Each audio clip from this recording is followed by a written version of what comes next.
Hey everyone, welcome back and thanks for joining us here on Variant Roles for some Invisible Sun. I am excited as always to play this amazing game. I'm your host and game master Dan Gaston at MadsIDM on Twitter. I use he, him pronouns, and welcome to the now third title that we've gone through for this show, As the Suns Burn. As we find our groove into soap opera-y, gothy, spoopy goodness. So why don't I kick it over to our fine, fantastic players to introduce themselves and remind everyone what character they're playing, and then we'll get down to it. So why don't we start with Alex? Hello, everyone. My name is Alex, coming to you for the final time from the year 1976. Webcam and things that will make me hopefully not look like that. Oh, did you get one? It's coming in the mail. Thanks to someone on Twitter named Chris. Chris, if you're watching, you are a literal saint. You are the best. That's awesome. It is high. But I'm playing Emma Elizabeth. She is great. She is the worst. She is a goetic who cages enemies, and I'm excited to be trash tonight. We are excited to be trash every night. Every Saturday night. Saturday night. No, it's every night. Yeah. All right. Annie, how about you? How are you doing? Hi, I'm good. I'm Annie. I'm at Alphabet Seeds on Twitter. I use she, her pronouns, and I play the most fabulous, the most motherly, and the most fabulous Henrietta Delacour, who is a connected empath of the Order of the Weavers who disgorges creatures. And that time, I didn't even have to really look at my character sheet to read that sentence. So we're off to a good start tonight. Excellent. Doing great. And I'm hoping that we finally get to see you disgorge creatures. I really want to. It's going to happen. I have a good feeling that vomit is going to happen tonight. Excellent. Who knew? People wouldn't say that's a good feeling. The first time that sentence has ever been spoken. Yeah, right. Yeah. Excellent. Oh, Jesus. Last but not least, Sam, how you doing? Good. A little tired, but I'll pull through. I'm Sam. I use she, her pronouns. I'm 65th Victor on Twitter. I play Lucky, who uses he, him pronouns. He is an ardent apostate who shepherds minds, which means that he apostate doesn't have a particular order in Invisible Sun that they follow. They're kind of rebels. And Shepherd's Mind means that he has some scary mind control powers, which I really want to use mine. I haven't done any mind control again. You've used I think you've used Jolt Mind. Mind, but that just like scares them. I want to get in their head. Seize control. Pardon? Didn't that kind of ricochet back on you just a little bit? Did it? No, I don't think so. He dropped his gun. He dropped his gun and he ran. Yeah. Against against the mirror spider. Yeah. Oh yeah. No, I didn't use. I don't think I used anything against it. Yeah, it was something else, but yeah, it wasn't Jolt Mine though. Yeah. Anyway. Yeah. Excellent. Doing good. All right. So yes, we want to give a shout out, as always, to Monty Cook Games for A, producing this fantastic game, B, giving us lots of support as we have done this show, because it has been fantastic. And also a shout out to Smokebeard in chat, one of our viewers, for some fantastic donations that helped us pick up the PDFs, digital versions of the books, so we can more easily reference everything as we were playing, and and help Sam get a pre-order in for a physical black cube. So cool. Excellent. Thank you so much. Yes, we really appreciate it. Yeah, thank you. That's amazing. It's one of those things where like a single viewer's act of kindness can like just radically change your day. Yes. And make you like just feel so much better about what you're doing. So we are happy and looking forward to you hanging out, and hope you enjoy tonight.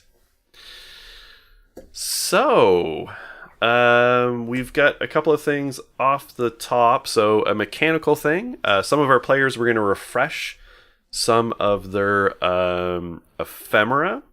Yep. So ephemera come in two forms in Invisible Sun. They're kind of like ciphers in Cipher System. And they can take the form of single-use magic objects, which are called ephemeral objects, or single-use kind of spells called incantations. Ephemera objects, you kind of like find here and there. Your Vizsla, you come across them in your travels. Incantations, you can kind of just meditate to do it. I've got some decks in front of me, so we have some players that are going to refresh them, and we're going to do it live, folks. We're doing it live! Doing it live. So, how many did you want to refresh, Lucky? I'll go ahead and do all three. Okay, and you had, I think, 2 incantations and an ephemera object? I don't remember. I think that sounds right. I think Alice as a maker has 2 objects and 2 incantations, and I think everyone else is 1 object and 2 incantations. Okay. So, let's just draw some cards out here. And pick a good one for Lucky.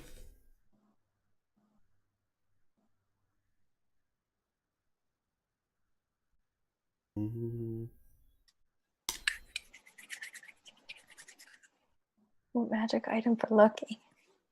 Yep.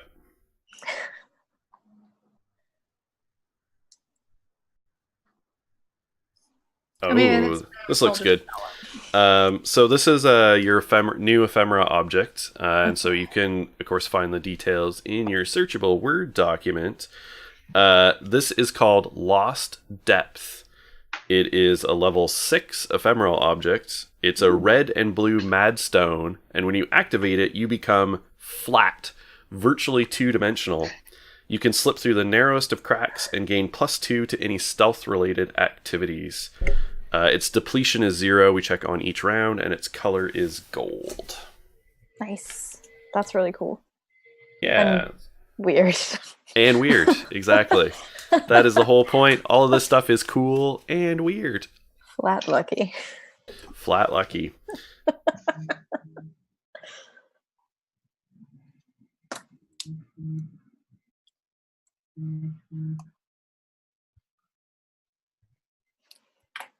What? Okay. One of your incantations is called Belong to a Red Hell. Ooh. It is a level 6. That sounds right. Yeah. An object within very long range that you can see is consumed and rendered into red dust. The object must be no larger than you. Wow. So you can just literally delete something. I can, yeah. Yes. That's crazy. And scary.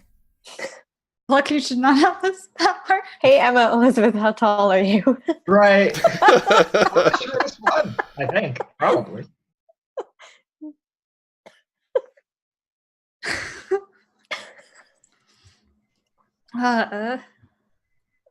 Okay, and the other one is The Footfalls of Giants are music miles away. The ground shakes violently for 1 round, affecting everything near you. Things topple, creatures fall prone, and structures suffer damage. Wow. Wow. All right, so Cool. there's your 3. Henrietta. Thanks. I just need a new ephemera object, please. New ephemera object, because you didn't want to chop off your hand. Not. That's fair. That's fair. Yeah. Howard. It seems like it might be difficult. I feel like it's shockingly difficult to chop off your own hands. Yeah, you'd really have to get up the balls to do that. Yeah. You know, you'd have to be Especially sort of committed. on the fly. Like, Yeah. yeah. Hold on. Like 2 hours later, just like, Right?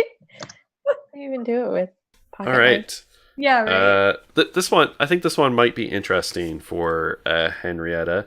It's called Cosmetic Allurement. Given your dedication to the lipstick, it's a level 3 cosmetic. It takes Ooh. 10 minutes to apply, but afterwards you add +5 Bene to your interaction pool. Oh, that's Wow. awesome. I used that on session 1. Yes. Did you? Yeah. All right. And Alex, what about Emma Elizabeth? I'm gonna need all 3. Okay. 'Cause I decided, I'm gonna use a physical character sheet. I couldn't keep track of jack fucking shit. So we're on digital now. All See me digital. looking up, that's why. I got my All character right. sheet screen above All right. me. So you, I've got an object here for you called Angelophany. It is a level 8. It's an icon in the shape of an angel. When you activate it, a level 4 angel appears and aids you in any action you undertake. +1 to all your ventures. It never leaves your side, and it only depletes when the sun next sets. Ooh, that's good. That's spooky. Very cool. Is it like silent? I really hope it is. I hope it's just this silent looming angel. Okay. An incantation. Beauty seen in blind eyes. Level 5. +1 die. A nearby being you choose is struck permanently blind, their eyes turning a color blacker than black. Permanently blind. Alright, and blink thrice before dying. Level 7 +1 die. The flesh of a solid being within short range cracks like porcelain and shatters. They immediately reform, but they have sustained 6 points of damage and lose their next action. Damn. That's really scary. Yeah, so I mean the cool thing with ephemera objects in Invisible Sun is you can end up getting things that are like well beyond your normal sort of like level of ability, and they don't cost you any sorcery to use. So you can end up with just insanely powerful things that help you overcome challenges. All right. Excellent. So, where are you folks starting tonight's game? We know what we're gonna do, but where would you like to start? Dark basement? Works well enough for me. Yeah, why not? It's a good Okay. good home base. Okay. All right. So Henrietta and Emma Elizabeth are in Dark Basement. Lucky is not there yet. Lucky is going to wander in later. So, of course, our last session, we had a fine soiree for the elevation of Emma Elizabeth from rank 1 to a rank 2 Goetic in her summoning order. And found out that Emma Elizabeth had brought home a mirror virus from some of the sleazy clubs that she likes to go to on when she's slumming it, and Lucky ended up being the one to have to deal with it in Emma Elizabeth's bathroom in Asperia, Emma Elizabeth's ever-growing sentient house that just wants to get swole. Big boy. Just wants to be a big them. Yeah, a big sentient object. Yes. And to clarify, no chat, the spiders were not from the genitalia. They just happened to come out of Emma Elizabeth's like socks. Doesn't matter. But an exterminator was hired, and they have been dealt with in the meantime. Alex, do you want to fill us in on other things Emma Elizabeth got up to basically over like the last week since our last session? Yeah, well, one of our guests at the party was an ambassador to the Pale, which is a land of the dead, undead, question mark, one of those. Of the dead, yeah. Yep. There's no undead because you're either alive or you're dead, but sometimes the dead don't stay in the land of the dead. Okay. Well, I figured this guy's here, so, why not be opportunistic and get a passport? Because that is something you need to travel between the suns. So I struck up a conversation and made a deal to get passports for us in exchange for some minor ghost busting, which I think we're pursuing now. Beyond that, I dealt with my extermination and with the vague idea that Lucky was to some extent MIA, hung out in dark basement probably more than I would otherwise. But yeah, that's pretty much it. Yes, and Alice has been busy making stuff and working as a maker. So Emma Elizabeth and Henrietta spent some quality time together. Since they were friends anyway, and everyone else is Henrietta's the hub, right? Yeah. Henrietta and There's Lucky are always- friends. Henrietta and there's Emma al- Elizabeth yeah. are friends. Yeah. Henrietta and Alice are neighbors. Mhm. Yeah. I've got the cool place to hang out. It's fine. Yeah. You're Monica's apartment. Yeah, Yes. exactly. Excellent. All right. So with that, Henrietta, what's Henrietta been up to? Henry's she's been working. She has put out some feelers to get her first mentor in her order. Yes. Weavers are they're like that group of nerds that all sort of band together, but like not really. They mostly just like still sit at the same table, but maybe don't talk to each other. Those are the Weavers. They're like they're the weird goth kids. Yeah, and they form like little cells, right? Yeah. Yeah. And some cells are only like one or two people who barely speak to each other. But Henry wants to advance her abilities, and to do that, she has to do a month of intensive study with a weaver of a higher degree than she is. So, yeah, she put out the word. She also reached out to her friend Amelia, who has been stalked by this weird creature, to let her know that there might be a light at the end of the tunnel. So Yeah, and I think Amelia is now like staying in Asperia, right? Staying with Emma in Emma Elizabeth's house. yes, Yeah, Yeah, in a guest room somewhere. somewhere. Yeah, there's because plenty of space. Yeah. If not, we'll make more. Just wait like 10 minutes.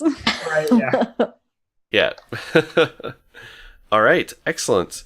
And what are some of the things that Lucky has been up to?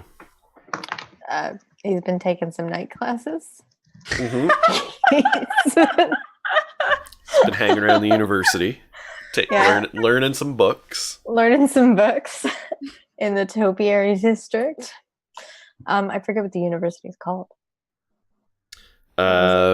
Yes. It was in the brick district. It is in the Brick House district. Yeah. And I can tell you in 1 second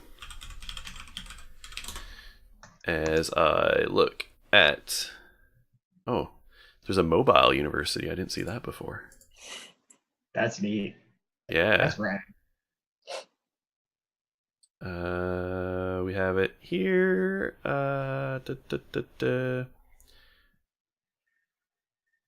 The Empaternal University. I will not remember that. Yeah, Empaternal. All right. Yeah. He's been hanging around there. He also happened to meet up with an old friend from his childhood. And kind of expanded his reach in the Hollows. That's about it. Excellent. Roaming around. Yeah, he's been up to some crime, and Minor turf wars. minor turf wars. Damn. All right. So so Henrietta and Emma Elizabeth are in Dark Basement. I think, have you guys basically put out the word to try and get a hold of Lucky and be like, we got this job to do? Yeah. Yeah. Could I summon a creature to do that retroactively? Yeah, absolutely. What do you summon? God, something that speaks to Lucky on a personal level. Is there a spirit of angst or rebellion that I could summon? Absolutely. Maybe something from the blue, Yeah, since that's what I that's was like thinking. personifications of ideas kind of thing. Yeah. All right, so you summon a spirit that is the personification of rebellion. Yes. Okay. And, we'll assume... Actually, let's use the Sooth card, because we need to play one Alright. anyway, Yay! to see generally how this went. We'll assume you Want to rebel succeeded. against me? Well, I'm assuming it's pretty low level. Yeah, Savage one. sword. All right, your sword is a weapon of war, a metaphor for any kind of weapon one might wield. The opposite of the revealing knife. Conflict is imminent. Game narrative, a battle occurs. This sounds perfect. Wow. The PC has some sudden advantage in a physical trial or battle. So this personification of rebellion is like a thick swole gangster type spirit. It's like wearing a black leather jacket with like a wallet on a chain. It chain smokes just constantly. Whenever it takes off, of course, it just has like a white T-shirt under the Of leather course, yeah. jacket Of course, with like yeah. cigarettes like rolled into the Yeah, sleeve. it's James Dean. It's It's just James Dean. Yeah. But like jacked James Dean. He's carrying like a giant like Bowie knife on his belt. God. So this is the spirit that goes in search of Lucky. So which approach would you have taken for your colloquy with this spirit? I was pretty low level, so I'd probably just like try and convince it that Lucky is a kindred spirit, that the two will really understand each other. Yeah, yeah. So it wants this meeting as much as I do. Okay, excellent. So Lucky, this is the spirit that found you. Shows up. Yeah. Nice. Yeah. So where did the spirit find you? Um, In your place in the Hollows? yeah. Yeah. Because this would be like after your little like turf war Yeah, and finding your old so friend. I've been chilling with Jack. Yeah, One-Eyed Jack. One-Eyed Jack. Oh my Yeah. god. Chilling with One-Eyed Jack in the Hollows. Yeah, so One-Eyed Jack was part of a rival gang, but it turns out that One-Eyed Jack and Lucky were childhood friends before the war. Lucky went and hid in the Grey. One-Eyed Jack is actually a veteran who stayed and fought in the war. And while they were the same age before the war, since the return, they are no longer the same age. So Lucky's like early to mid 20s, and One-Eyed Jack's like mid 40s, who looks like Idris Elba in Luther, but with a big scar. So he's this grizzled big guy. So the spirit finds friends. you, and you're best friends. Amazing. And so this spirit finds you, and I can imagine it just sort of like loafing into the room and like leaning up against a door frame, smoking, and says, "Are you Lucky?" I'm sorry, let me compose myself. I love it. I love it so much. Oh, do I know that this is like a spirit?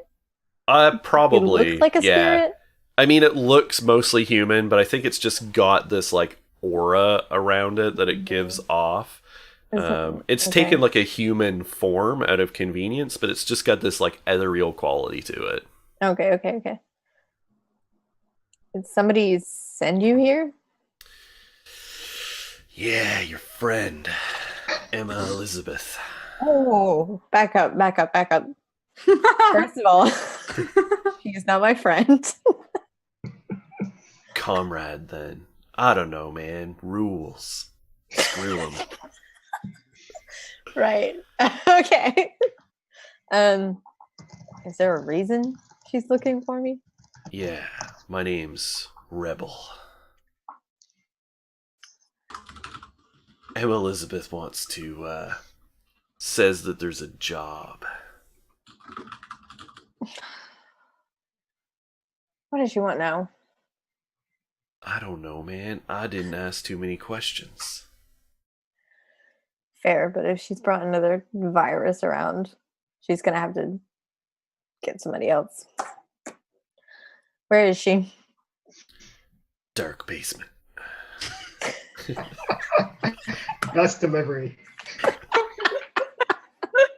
So funny. Sorry, I can't keep my cool, but it's Jack James Dean. It's really hilarious.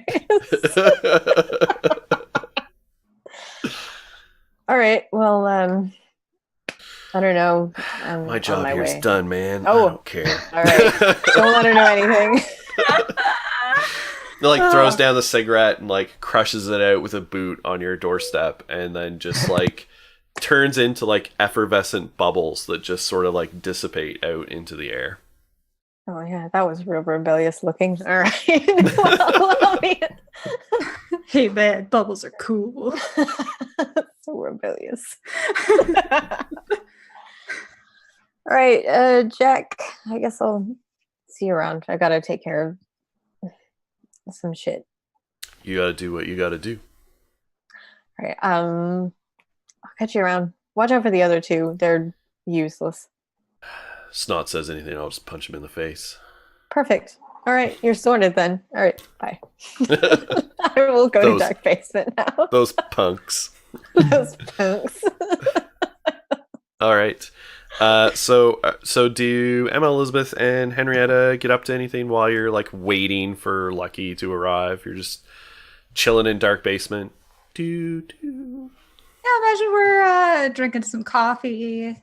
Mm. You know? There's a lot of coffee consumption in Dark Basement. Yeah, I mean, coffee is amazing. Sorry, Sam, that you can't have any right now. Does coffee fuck you up emotionally like alcohol does in this game? It might. All right. No, we're getting emotionally jacked. Like Coffee tastes like hype. yeah, it Yes. tastes like hype and hazelnut. Hype and Isn't hazel. that hype? And I don't know, maybe we're flipping through some books. Mhm. You know, just Chilling. quiet companionship. A real rockin' time. Yeah. All right. We And hang then out a Lucky lot. Lucky charges in. Charges is the right word, yeah. I Yes. I just imagine a Kramer entrance every time. bang open the door and Where he basically just stumbles down the stairs. yeah. Yeah. All right. What the Take fuck it away. was that? Oh, Lucky! Hey! Hey, We got a job to do, Art. Isn't that exciting? does it pay? Probably. Probably. It does pay. Is this something you arranged? It's something you agreed to, as far as I'm concerned. Well, as far as I knew. Yeah, do you remember the ambassador of the Pale? Oh yeah. How could I forget? Yeah, so, you know, we're going to go to the ruined expanses and, you know, take care of that business. Are you guys sure you're ready for that? Yeah, I'm so excited. I got a battle scarf. Oh, what? Wait, you bought it? Yeah, I bought that battle scarf. I'm Yes. super pumped. Yes.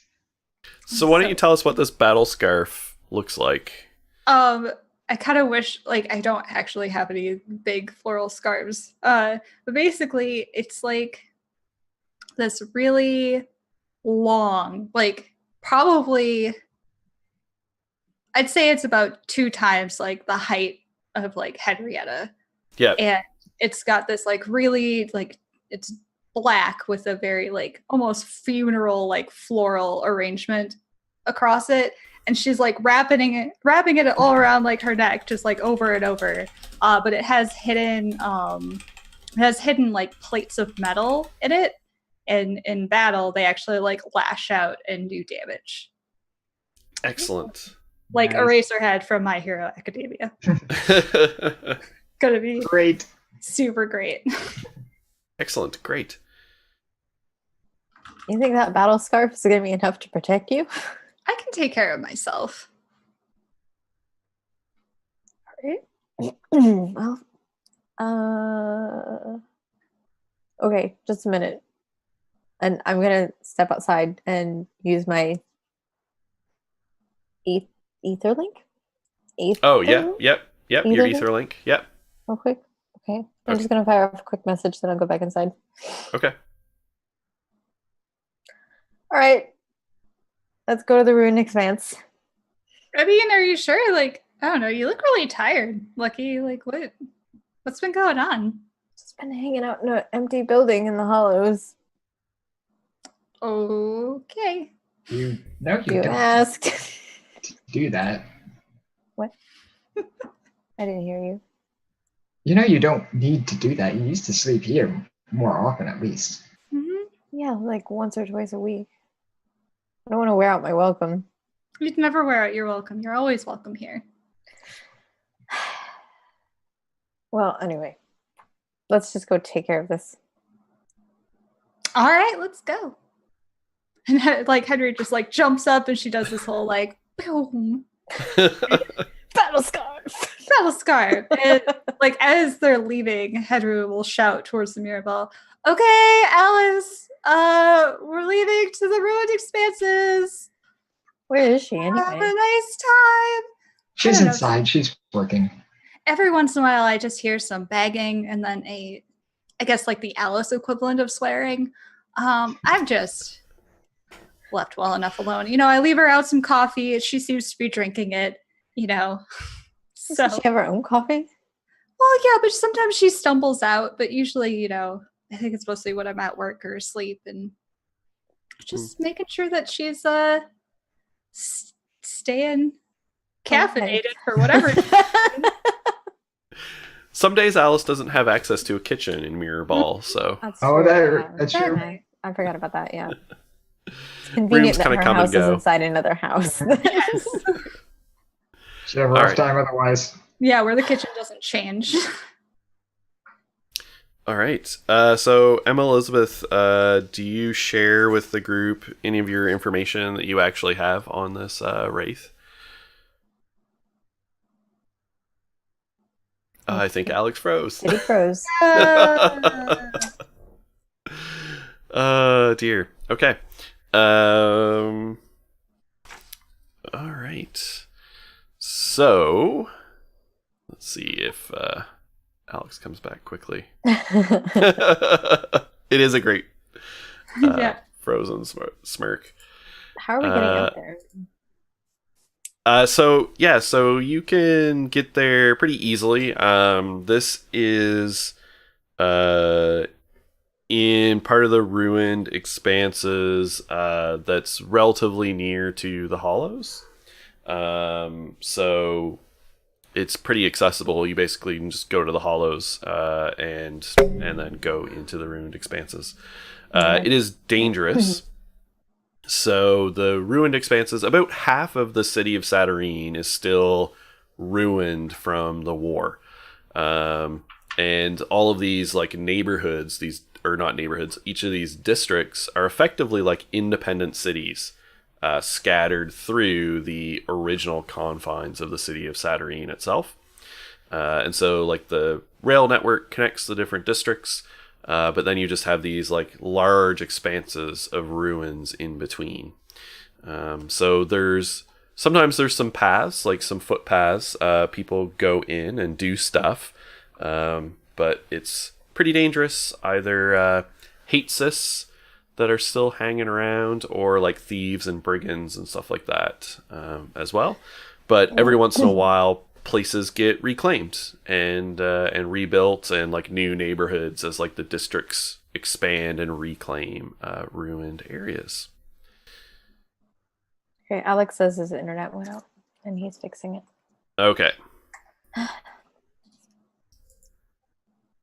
I will, just out of convenience. There we go. So we're not staring at Emma Elizabeth's frozen face. Yeah, frozen Yeah. face. All right, so as we are traveling, what do Lucky and Henrietta get up to? Are we walking? Like, do we walk to the train or? So there's no train in Fartown, but you can exit, and then there's like cabs and private vehicles and things like that too. Oh, he's back. There we I go. have turned. Yay. Excellent. Refresh Twitch for a second. All right. Okay. So you guys are traveling to the ruined expanses, and yes, Alex, what I was asking was, what does Emma Elizabeth share with Lucky and Henrietta about this wraith? Yeah, I was saying, let me go into my Discord to find out what I know about this wraith.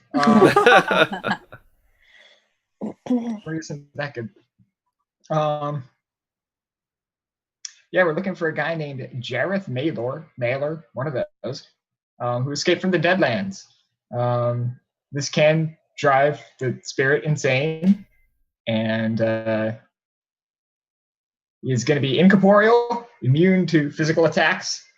We need to attack it magically if we want to attack it, but also we might be able to convince him to go home if we resolve his unfinished business.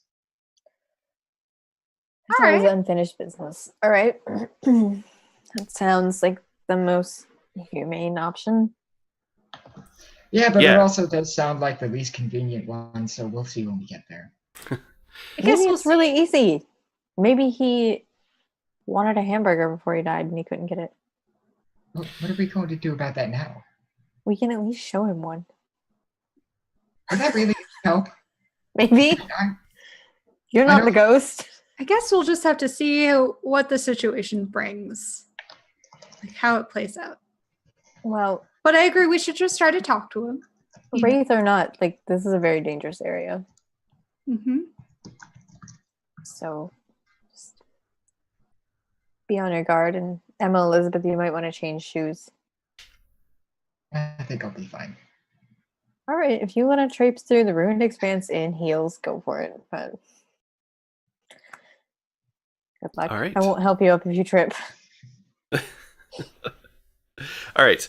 So you make your way through into the hollows and then sort of into the region of the ruined expanses where you've been told that you can maybe track down a lead because it's the address of Jareth Mailer's house. So Jareth Mailer was a war vet, died in the war, and his house that he lived in is in this ruined area. So the people at the Pale Embassy thought this might be a good place to go check it out. And so when you enter the ruined expanses, it's noticeable. So the hollows is, of course, there's a lot of abandoned buildings and, basically like shacks and slums and whatever else in the hollows with the stinking river flowing through it. But even here, the border between it and the ruined expanses is noticeable. Like the hollows is grungy and run down, and there's abandoned buildings, but the hollows was largely untouched by the war. So even in comparison to some other neighborhoods, like buildings are intact, they're just shabby. But the borders, when you enter the ruined expanses, you literally cross into areas of like bombed out post-war ruins. There's buildings that are just like burnt out husks and shells. There are craters in the streets. There's streets choked with rubble. You find yourself like literally like crawling over heaped mounds of rubble. And the sky itself seems to lower and become gray and oppressive to the point where you almost feel like you are underground. It's just like this low-hanging, undifferentiated, gray, morose sky. It's just incredibly oppressive in atmosphere. And some regions are quite disjointed. You occasionally cross into a square with, like a fountain with no water in it, and it is eerily silent. Saturnine isn't necessarily a bustling city. It's full of a lot of introspective people, but it's too quiet. Just the sounds of nothing. But then you'll cross through, and from ruined alleys near you, you can hear skittering sounds and stealthy whispers, and occasionally a childlike laugh. And you spot an unwrapped candy bar just laying on the street, blowing in the wind. And you're twisting and turning your way through, and then some of these whispering voices from some of the nearby alleys start to get increasingly loud.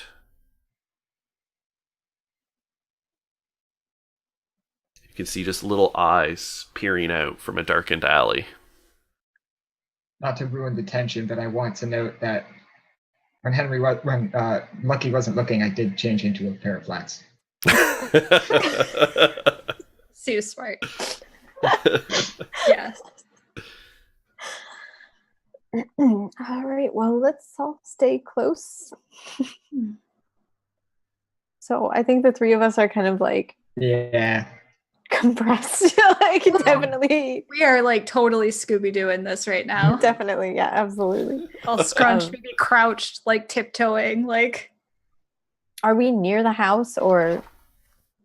Yeah, you're making your way there. Okay. You know, it's not a super quick journey, but it's not too far away either. It's a super spooky one. Mm-hmm. Yeah. So, from a street nearby, as you approach where you think the house should be, a tall woman steps out into the street. It looks like an 8-foot tall, extremely thin, like Slender Man-esque thin woman with pallid, just extremely pale skin. And just like these red, almost glowing eyes. And she has these long, tattered skirts. And her hands are bone white, but her fingers curve into long, black, sharp talons. And from underneath her skirts, you can hear meowing. And she almost like floats into the street because her skirts kind of hang down and like brush across the ground. And she just says, "Oh, sorry, go ahead." Is this a spirit? It is not a spirit. Gotcha. Yeah, because yes, you can instantly recognize spirits, right? And what form they are. It is not a spirit. And she just says, "These are rich feeding grounds on the essence of death. Do you seek it?" We do, probably more than you do. I think not. Oh, I think so. And Does it nourish you? probably more than it does you. And unless you'd like to find out, I would get out of my way. No, I'm afraid I can't do that. I'm going to reach out, grab her wrist, and try to put her in the cage. So she's a little like further away from you, so she's not in a short distance. She's more like at a long distance. You can certainly approach her to get close. And her skirts are sort of like bustling. And there's again this like meowing, and now increasing to like a sort of sound from underneath her skirts. Like Emma Elizabeth, like Henry's gonna grab her arm and say, like, "We have no quarrel with you. We're just looking for someone else." So your deaths would bring me nourishment. Well, it probably not as much as you would think. This is a rich feeding ground, you said. So there's no need to kill us. Here. but I want it all. Yeah, that's greedy. You should reconsider your choices. To be fair, I do understand that. I'm always so hungry. Perhaps you should get a hobby. Knitting might be really satisfying. Those fingers would be perfect. You don't even need needles. Maybe next time we come through, we'll bring you some yarn, and your cats could play with it or whatever you've got going on in your secret garden. And you can just let us get through unharmed. I'd like to use my calming skill on the spirit. Sure. So go ahead. So this is an interaction challenge. And I'm level 2 in that. Okay, so that'll add 2 to your venture. So in Invisible Sun, we roll 10-sided dice. You're seeking to overcome a challenge that's usually determined by the creature's level. In this case, it is hidden from you. You don't know how potent this creature is. Mm-hmm. So you're going to add 2 to your venture, and if you wish, of course, you can also spend Bene. I'm going to try my luck, because wearing the scarf removes an interaction Bene from me, so I would be left with 0. Okay. I rolled a 2. Okay. So that's 4 total. All right. And she grins, and her smile is too wide on her narrow face, just revealing these dagger needle-like fangs that appear to be in multiple rows, like shark-like in her mouth. And she says back to you, "Just let us pass unharmed," and it is a perfect imitation of your own voice. Oh, well, that's just great. I'm trying to be nice to you. I'm going to lean in and whisper to Henrietta for a second. I'm going to let her know that even if we get past this thing, maybe Lucky's right. Maybe just go for the next creature. That's true. Yeah, that's a good point. Can I shoot it? Can I? Absolutely. So this is at a point where I think you can make movement rolls to see the relative order that people go in. Okay. So if you have a requisite movement skill or skill in initiative, acting first, that sort of thing, that will add to your venture. And of course, you can spend movement Bene to add to your venture as well. Otherwise, you're just rolling the dice and seeing who gets higher.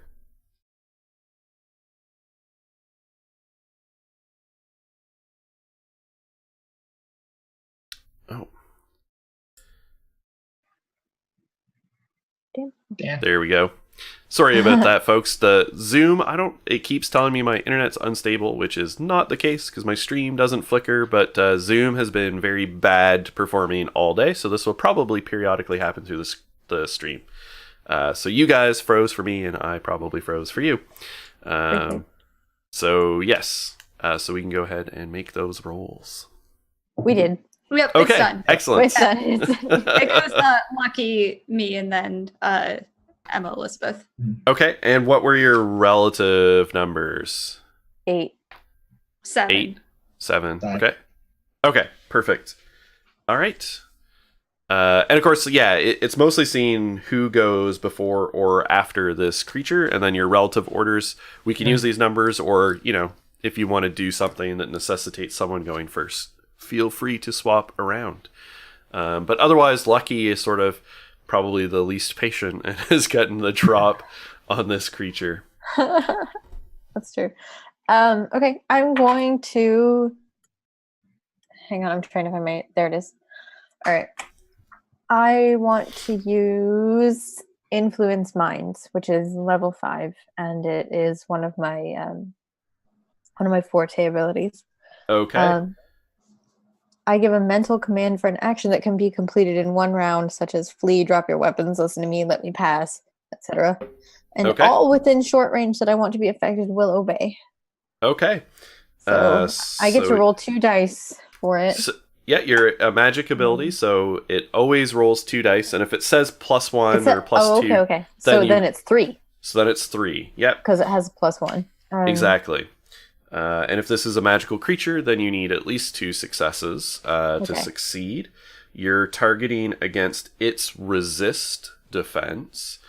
And so you got to spend what level's the ability? 5. Level 5. Okay, so it costs 5 sorcery to use. But that means your venture is at 5 as well. And then you can spend additional if you want to increase the level. I don't know if I need to if it's at 5 already. That's really high. Yeah, and of course, because what's your sorcery bene pool at? 7. Yeah, so you'd be using almost all of it from activating the ability in the first place. Yeah. Okay.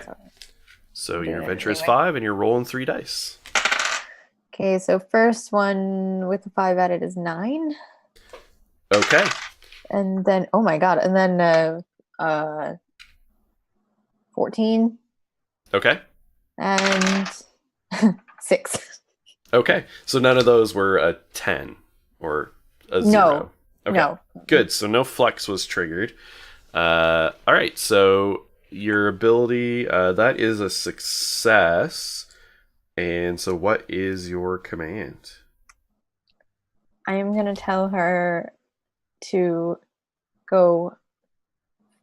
I'm going to tell her to leave us alone. I'm not going to tell her to leave the area. Okay. But I'm going to tell her to leave us alone because I feel like she could use that against me if I just said to go away. She might come back for us someday, so I'm just going to say, leave us alone. Okay. And it's just in her mind. I don't think I don't actually do anything physically. Right. Yeah. I'm just going to stand there. I feel like you glare kind of hard, right? Like, well, I could, but that seems like the obvious choice. Yeah. We're just like, give her the finger or something. Yeah, if it was a ghost, it'd be a perfect time to deploy Piss Off Ghost. But she does not appear to be a ghost. So what was the wording on that ability again? In terms of, because there was a little bit of a limitation on the instruction, right? For how long it lasts.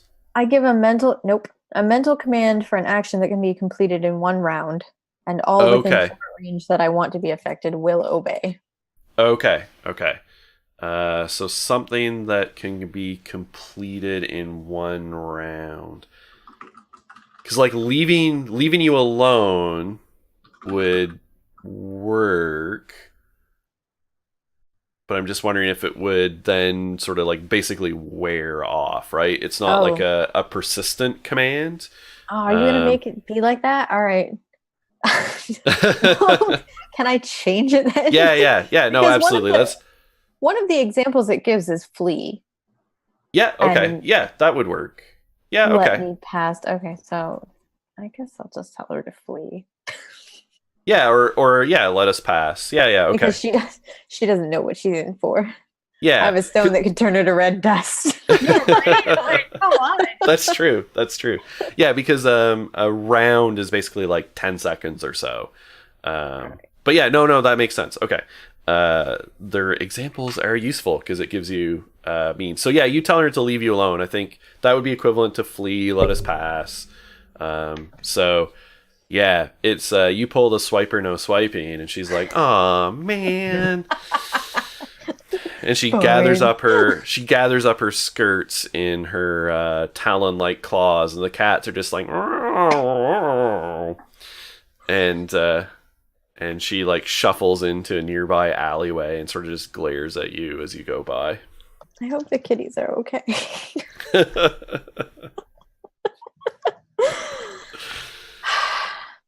All right, let's keep moving. Yeah. Maybe quicken the pace a bit. Yeah. All right. So you continue your journey, and you get to a ruined house that has a sign hanging out front, like a number sign, which is 3A. And this matches up with the address that you were given and the location. The house looks relatively intact. Most of the rest of the street is like flattened, except for this one house. It's like that, like a tornado goes through and there's like one house left standing. Mm-hmm. So everything else is just like piles of rubble on the ground. There's like ankle deep water in the street that has just like pooled and accumulated, and it's got this thin layer of scum on top of it. But then this one house, it's leaning a little bit. It's sort of like shifted at an angle, but otherwise is intact. Looks like Jareth's been rebuilding. Yeah. To be. Can they do that? Seems handy. Can ghosts like grab stuff? Are they corporeal enough to move things?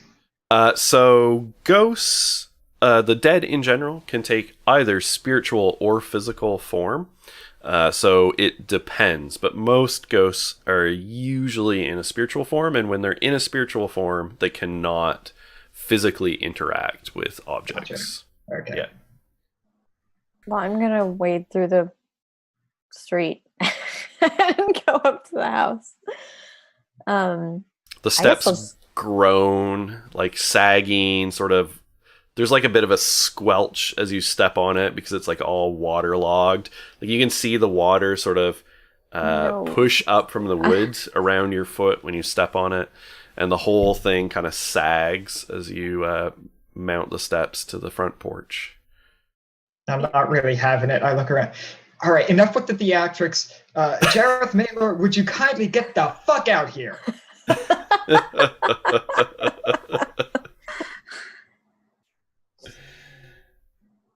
And does that work? well, so I think this is a persuasion. You're trying to call out the spirit. You're very generous for calling that persuasion.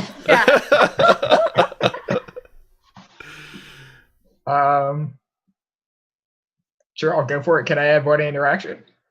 You absolutely can. All right.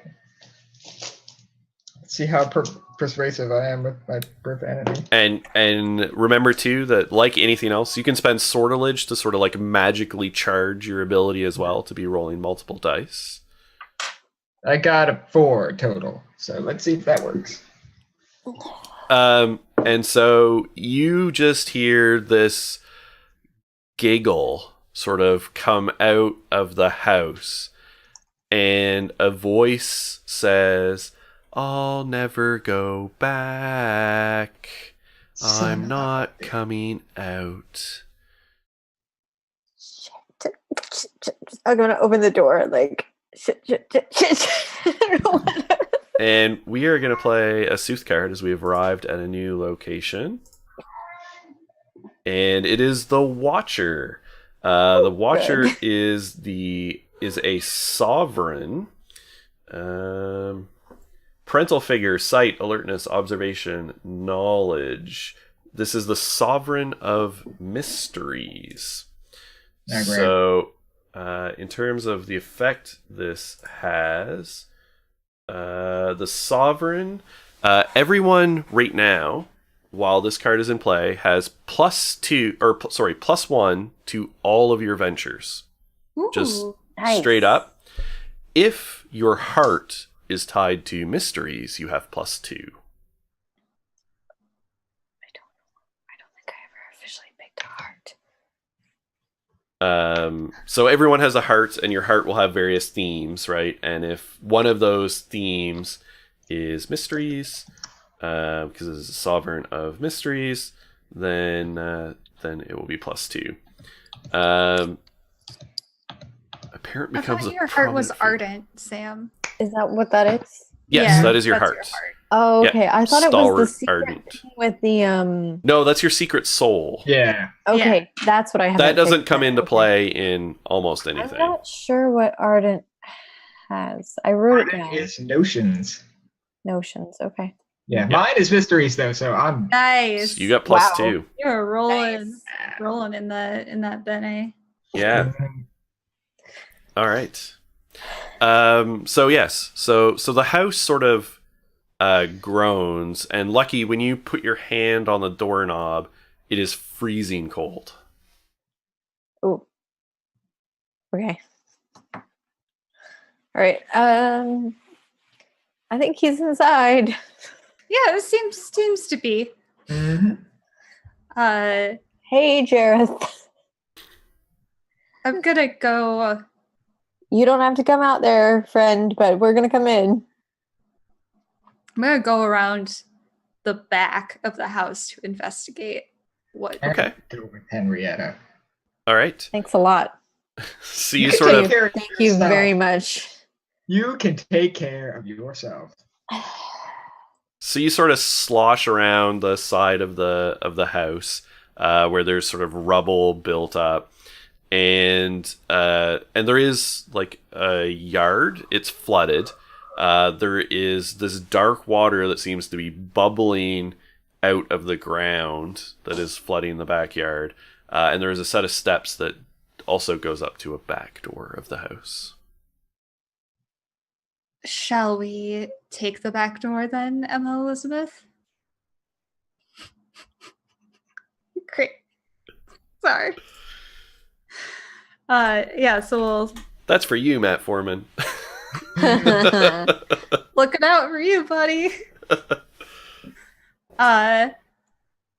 Just for like safety, I'll take her hand as we like go up the stairs, just in case one of us slips. Yeah, right. Don't want tetanus or splinters. God, what's fucking space tetanus like? Oh, probably Never awful. mind. It probably makes your hand turn green and then fall off. Right, yeah. And then you grow like this weird splintered hand thing. Alex froze again. Oh no. All right, so you guys are in the back. There we go. Alex is back. You're back, you're back. Lucky is in the front. Oh, now I it's a gotta s- refresh the fucking Twitch stream. So in the back, Henry and Emma Elizabeth, you guys can also feel cold sort of wafting off of the back door to the house. Hmm. I'm Alright, walking try in. it. All right, the door appears to be locked. Well, I've got magic lockpicks. Yes, you I'll do. just- You absolutely do. I'll just use that. All right. So this will be so you'll be rolling 2 dice because they're magic locks, and just refresh. I guess accuracy Okay. seems. I mean, that's kind of like for shooting stuff, but Yeah. that or physicality. But I think accuracy is kind of dexterity and yeah. Cool. 5 and 3. Okay. So you're jiggling around with the magic lockpicks, and the door does not open. I knew Emma Elizabeth's gift was too good to be true. Is the back door locked? Also appears to be locked. God damn it. Does Does the back door have a window on it? Like, does it feel like a Yes. window? Yeah, absolutely. Could I conceivably shoot out the window and then reach in and open it from the other side? That's really extreme. Why don't you just punch it? I'm not gonna punch it. What do you think I am, a savage? I'm not here. Is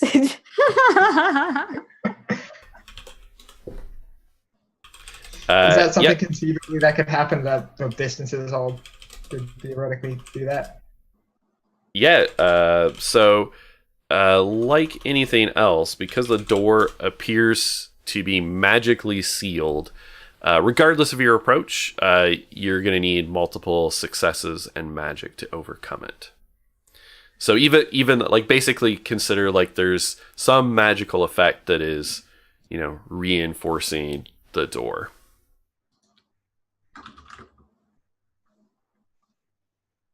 And I believe Alex froze again. Oh no. And that would be me. There we go. I'm back. Am I back? Yeah, I'm back. you're back. All right. I was asking if I could conceivably spend a sortilege and shoot out a window in order to reach in and grab the door. Do it from the other side. Absolutely. All right. Do I need to roll for that? Yes, you do. All Because basically, while it is the broadside of a barn, you might conceivably miss the broadside of a barn. That's so true. yeah, so if you want to spend any bene from accuracy, you can. Yeah, I'm gonna do that shit. Oh, And I then got that +2 from the mystery. And then you can. Yes, you do exactly, and you can spend the sortilege, right? So Yeah, so I'll do the sortilege and then the +1 for the accuracy. All right, so the shot itself is 5 + 3, so that's 8 total. And then the magic dice is 1 + 2 for a total of 3. okay, so you fire at the glass, and it sort of like hits and sort of spiderwebs a little bit, and then the glass seems to almost grow little legs or cilia around the cracks that then interlace and sort of knit it back together. I don't like that. God fucking damn it. Jareth dear, we're not here to make you go back. We just want to talk. Are you okay with talking? And you can hear from inside a bunch of, like, as if someone is frantically rummaging through things. Like, you just hear almost like pots and pans, like, clanging and clattering, and doors opening and closing, as if someone is looking for something. Is there a window on the front door that I can break?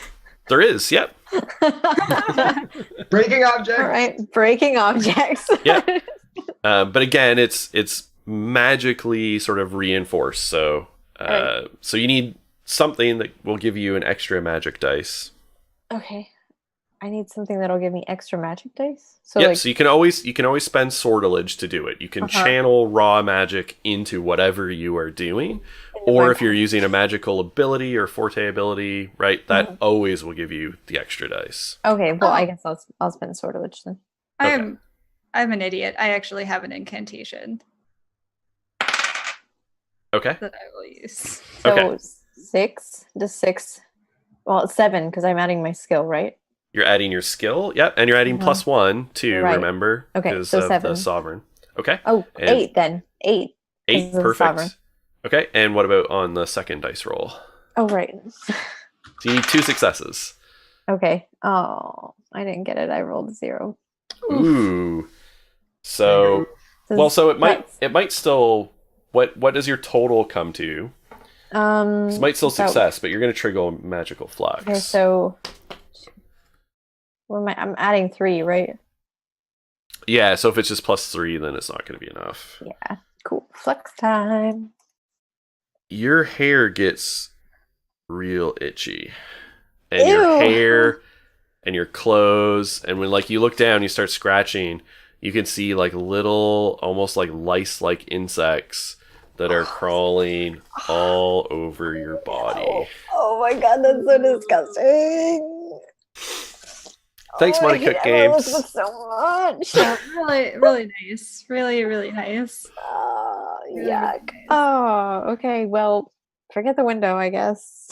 Yeah, I can just walk through the house. Walk the walls, can't you? So what incantation are you using, Henry? I'm using the Children Who Love Zero. Yes. You become intangible for 1 round. You cannot be affected by the physical world, nor can you affect it. You can move through solid objects, and they pass through you. I can just do it. It's a level 4 incantation. Yep. Absolutely. So you pull out this incantation from your mind, and the magic shimmers up, and you turn sort of ghostly and insubstantial. And if you want to step through the door, you can step through the door. Yeah, I'll give Elizabeth one and kind of just walk right in. God, All right, so you phase through the house, and you find yourself standing in a small kitchen in the back. Wonderful. Can I open the door from this side? You can. Wonderful. I am going to unlock and open the door. And the door creaks open on the back. And you can just hear this like rummaging through the house. It appears to be at this point in time on the second story above you. You just hear like feet creaking and walking and like muttering. And you swear that you can hear "Where are they?" amid sort of a lot of babbling. Like the Jareth doesn't appear to be entirely coherent at the moment. I'll go open the front door for Lucky as well. Don't touch me. I have some kind of bug. Oh no, not again. Again? Well, the mirror spider. No, you. I'm good. Okay. Anyway, he's upstairs. I'm pretty sure. Yeah, and you can all just hear like boom, boom, boom, boom, boom. Son of a, where are they? And things getting thrown around. I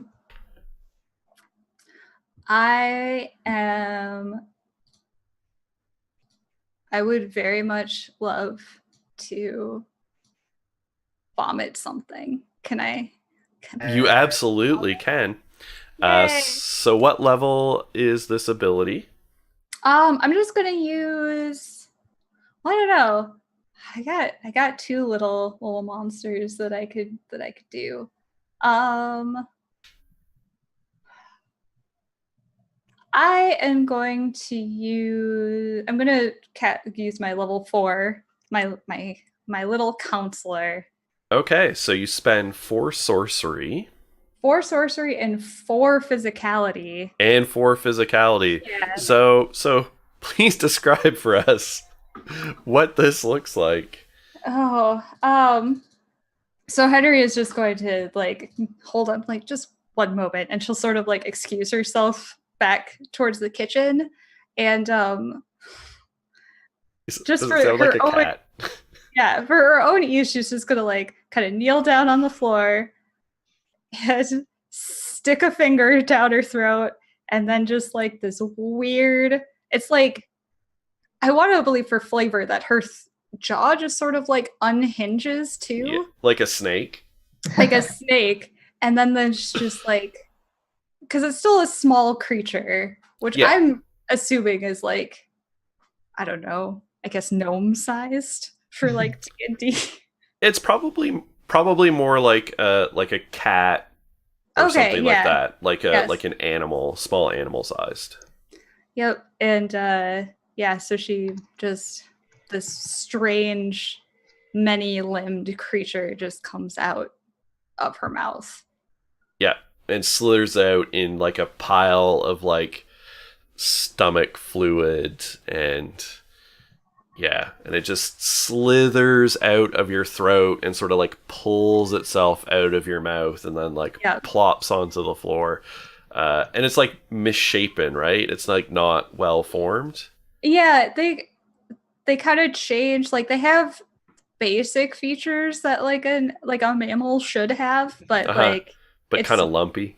Yeah, it's really random. Like it might come out with like too many arms or like right.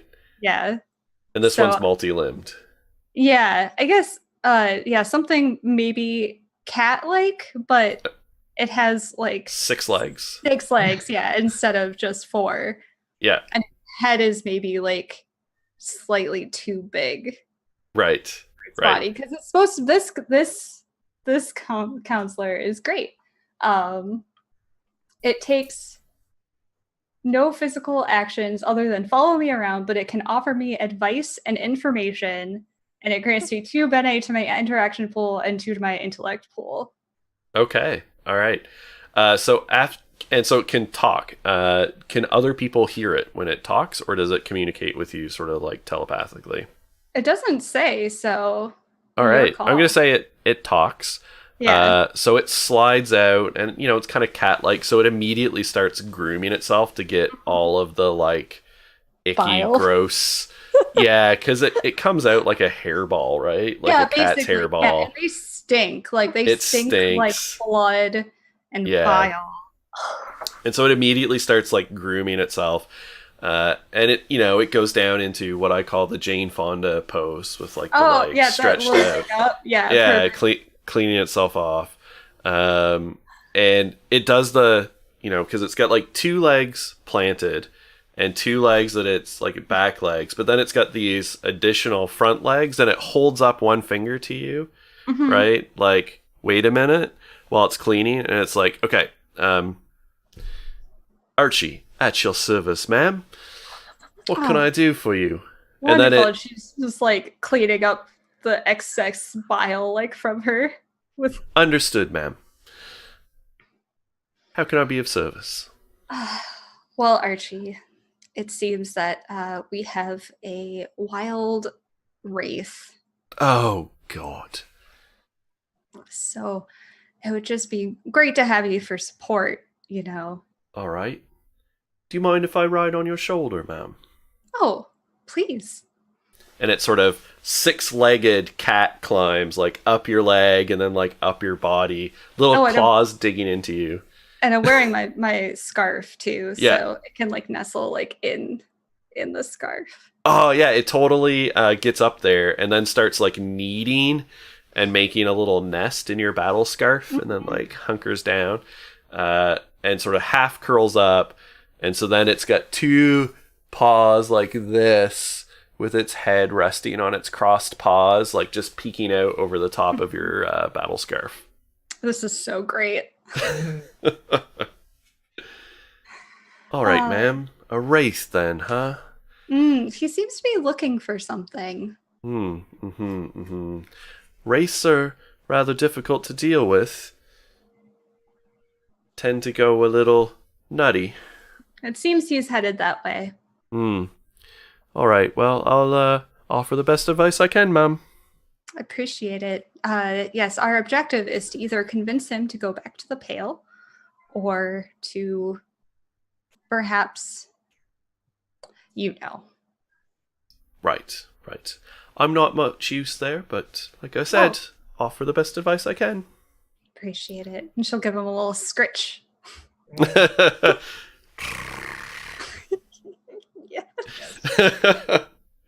So Lucky and Emma Elizabeth just hear like Henrietta sort of like politely vomiting and then having a discussion with someone with a British accent. Do we know Henry does this? I feel like we would have a vague idea because of the whole Hiram thing, but yeah, she doesn't like to talk about it because it's not polite society thinks that it's gross and weird, and they don't like people like Henry. So she keeps it on the down low, specifically because like she does interact with people in like a higher society, and is trying to like just be a recognizable figure in that circle. So having them find out that she kind of like has to vomit monsters every once in a while is maybe not the best thing for them to know. All right. So you reappear, and you can still hear this like rummaging back and forth upstairs. I take note of the creature like, oh, he did the thing? I've never seen one of these before. Oh yeah, this is Archie. He'll be providing informational support. Sort of pops his head up a little bit and like waves, and of course his front paws are like they're like sort of cat paws, but they have opposable thumbs. So he waves with his like almost human-like hand, but he's got his little toe beans. Oh, I love him.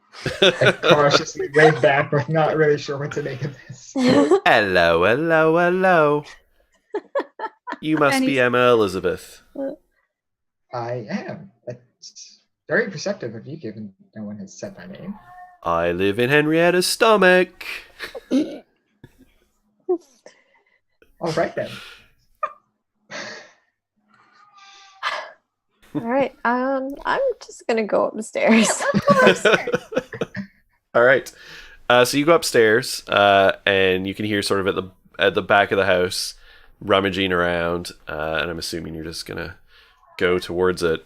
And so a door sort of opens, and you can see from the back at first, and then sort of turns around.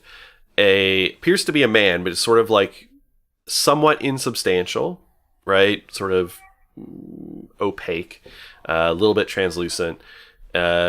Is sort of missing from the waist down. So like from the waist down, sort of just fades into what looks kind of like entrails, but then like becomes really insubstantial, and to the point it's just like a red mist.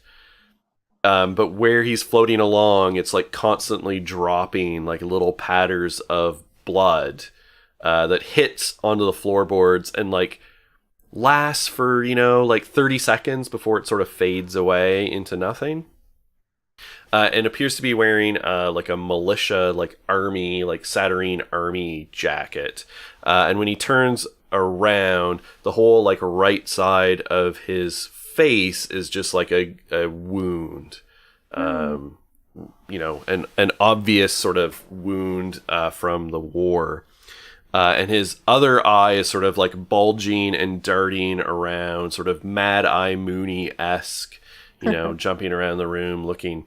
Dark hair, and this wound on his face is sort of constantly like weeping blood that sort of runs down, onto his jacket.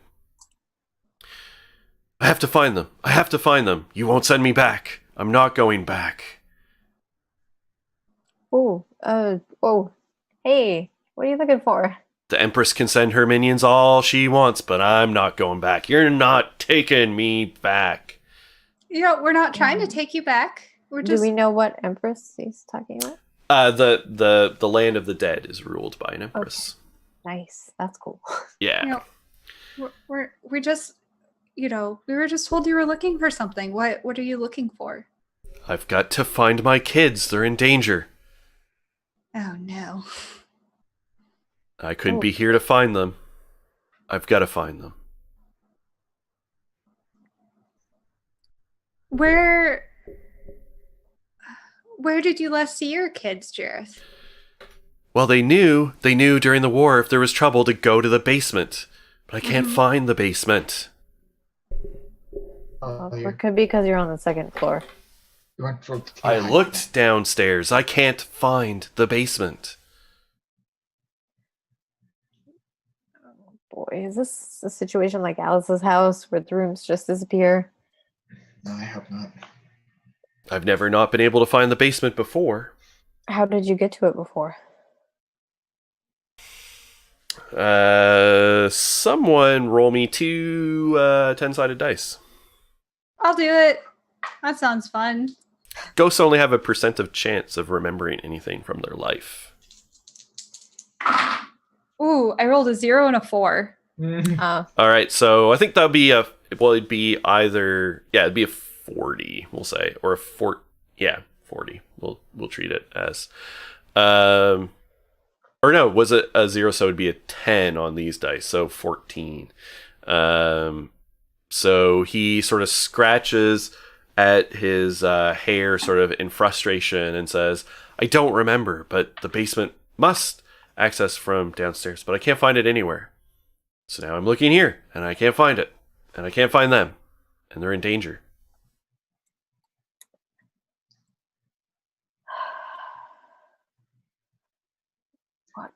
We do. That's- Can anybody? And I died in the war. And now I'm not here. But now I am here, and they're not. Jareth, did you have family, perhaps, that your children might have gone, that they might have gone to? My wife was with them. So when Did I she- died, I knew they'd be okay. But then she showed up in the Deadlands without them. She said they were in danger, so I came back. And you're sure this is your house? I think so. I remember this much.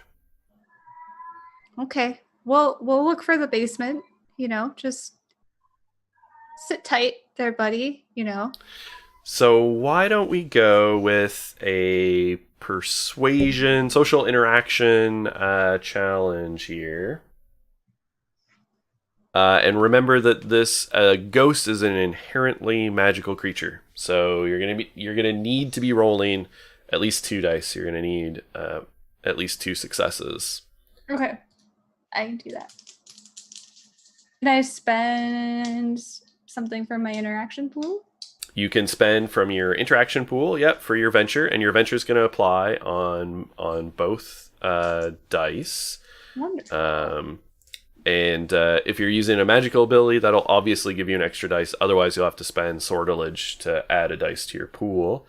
And what we should do, because a major NPC has appeared, is we should play a new Sooth card.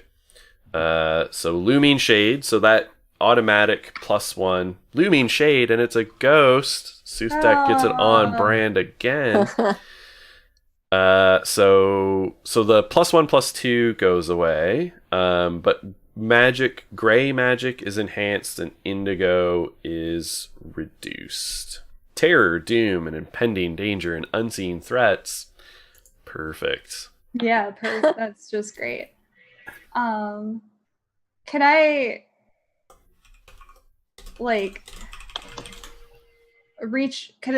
I reach out and sort of touch? I guess he's incorporeal, but he's incorporeal, yeah. But could I sort of reach out to his hand and use my thread of sleep to sort of give him I want to almost give him a kind of a boost of calmness, or want to use recuperation. Yep. Okay. So you can weave together sleep, and you're always weaving together too. Yeah. But so the sleep and slow, and you want to change a creature's emotional state? Yes. Okay. So this will be a level 3 effect. Okay. So you'll have to spend 3 sorcery. Oh no, I'm out of sorcery though. That's okay. You've got 2 recovery actions, right, that you can use to recover points in your bene. Yes. Or recover bene in your pools. Okay. Yeah. So I'll bring that up to. Okay. Yeah. And that'll add to your venture, right? So your venture is 3 plus if you're spending from. In this case, you won't be spending from your interaction pool. Okay. Yeah. Great. Okay. So roll 2 dice. Yes. I rolled 2 6s. 2 6s plus, and then +3 on top of that. Yep, and +3 on top of that. Perfect. Okay, so he calms down. He sort of visibly relaxes, and says, "Okay. All right, we're here to help you. We're not your enemy. We're not gonna take you where you don't want to go. If I can find them, I will go back. Mm-hmm. I only came because they were in danger." Of course, I understand that. Yeah, we'll find the basement. We'll help you. We'll help you with this. If they haven't shown up in the land of the dead and they're still in the basement, it's been a long time. Yeah. You guys, ghosts sometimes linger, right? Not everyone goes, so ghosts get trapped in the world with unfinished business and sometimes don't go back. So or don't immediately go to the land of the dead. For instance, if you die, you might not go to the Pale right away. Not that I'm trying to kill anybody, but this game, Right, death yes. is just a kind of inconvenience. Yeah. Yeah. It's a Okay, story I'll- problem. We can overcome it. I'll have to Mhm. think about this. I don't really know how to find a basement. So this we might just- also be a good idea to remind everyone that they do have wicked keys. Do 'Cause we all have them? Yeah, Well, we each have one, Well, right? because the thing is, you each have one, but you're supposed to give it to somebody else during character creation. So, like, it wouldn't really matter. Matter. Yeah. So you all have a wicked key starting the game, and a wicked key can be used to like essentially overcome any obstacle. And you still have to overcome it in some reasonable fashion. But and once you spend it, wicked keys can be harder to come by. I forgot all about that. It is I not did in my inventory. I was not. But you do have Well, them. where would we put it? I guess we'll go back downstairs and start looking for where the basement might be. Just Okay, because he didn't find it doesn't mean that we might not. that's right. So how are you going to go about searching for the basement?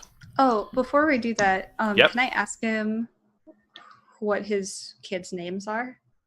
You certainly can, and someone can roll some percentile dice. We'll see if he actually remembers. All right, I'll do it. Jump on this. I rolled a 6 and a 1. Okay, so I'll say that's a 61. So he does remember his kids' names, and it is Rose is one, and Albert is the other. Okay, great. We will just be right back. Hang tight. All right. And since we are at our halfway mark, while you deliberate on how to find the basement, this might actually be a good point for us to take a quick break. So we'll take a quick break of 5 minutes or so to do any business we got to do and stretch our legs and refresh drinks and all that sort of thing. And we will be right back, folks. All right, so stick around.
All right, and welcome back as we return, and our Vizsla are trying to find a way into a basement in the house.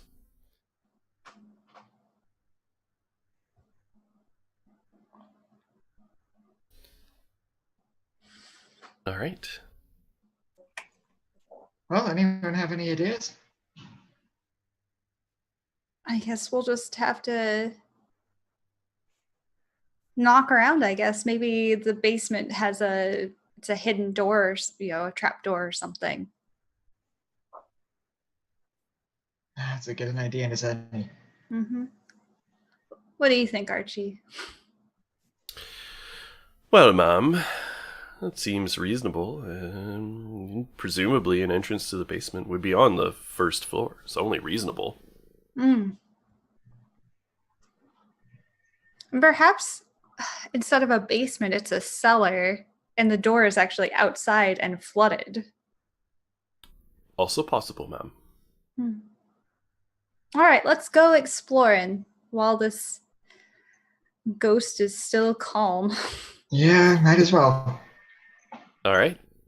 So where you guys? Where are you folks gonna search? I'll check outside. I don't want to go out in the mud as long as I can. Okay. I'll sort of like look around We'll start in like one of the further rooms, like from the kitchen, I suppose. Like, what other rooms are on the first floor? On the first floor, yeah, there's a living room, there's a kitchen, there appears to be a guest bathroom, basically, half bath, and just a kind of a general room. There's there's furniture, but it's all like, some of it's obviously missing, was like stolen or who knows what. Like the place was abandoned. Okay, yeah, I'll go start in the living room. Okay, so you're like knocking around. The floor in the living room seems solid. Are there any rugs? Yeah, there's a couple of old rugs. I'll check underneath them. Yeah, like everything's kind of in disarray because the ghost was down here searching. Of course, it was funny. You heard things like getting tossed around, but you noticed when the ghost is insubstantial, so can't physically touch things. Mm-hmm. But what you noticed upstairs when he was in the room, he was just sort of like moving his hands around, and like objects were flying off the walls of their own accord. And so like the rugs are kind of pushed up, like things look like they have been searched through.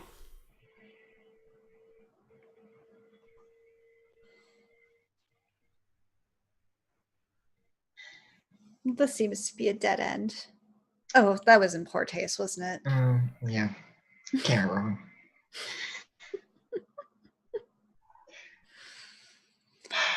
Try outside, I guess? Yeah, let's go try outside. Maybe it flooded or, it's actually a cellar.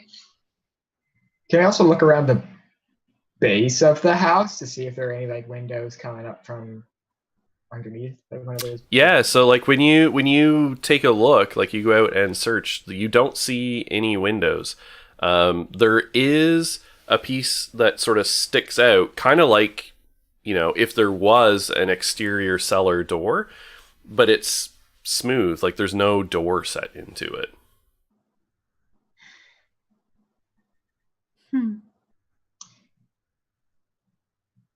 Well, that's strange. Someone covering their tracks, maybe? Archie sits there and says, well, ma'am, perhaps the house forgot it had a basement. Could we ask the house to remember it again? Could you? Maybe. Just... Why not? Tidy will just go and she'll put her hands like on the stone and say, "Excuse me. I don't know if you are still awake enough to hear me, house. But did you perhaps used to have a basement of some kind? And if you did, could you maybe bring it back? The house doesn't respond, but underneath your hand, the house squirms. Ooh. Mm. Pull my It hand sort back. of, it sort of like ripples and pulses a little bit against your hand. Well, guess it doesn't want us going into the basement. I wonder why. I mean, I guess I'm not one who converses with everything, but this house seems like it's covering something up. Literally. Also figuratively. So my hand feels weird now. Yeah, it felt almost organic. Mm. Could something have Sam's face. could something have moved into the house? You know, like another like entity? That is entirely possible. Archie says, wouldn't be unusual. Houses get all sorts of infections, ma'am. Oh, wouldn't I know it? Hmm. There's remnants of the war. Hmm.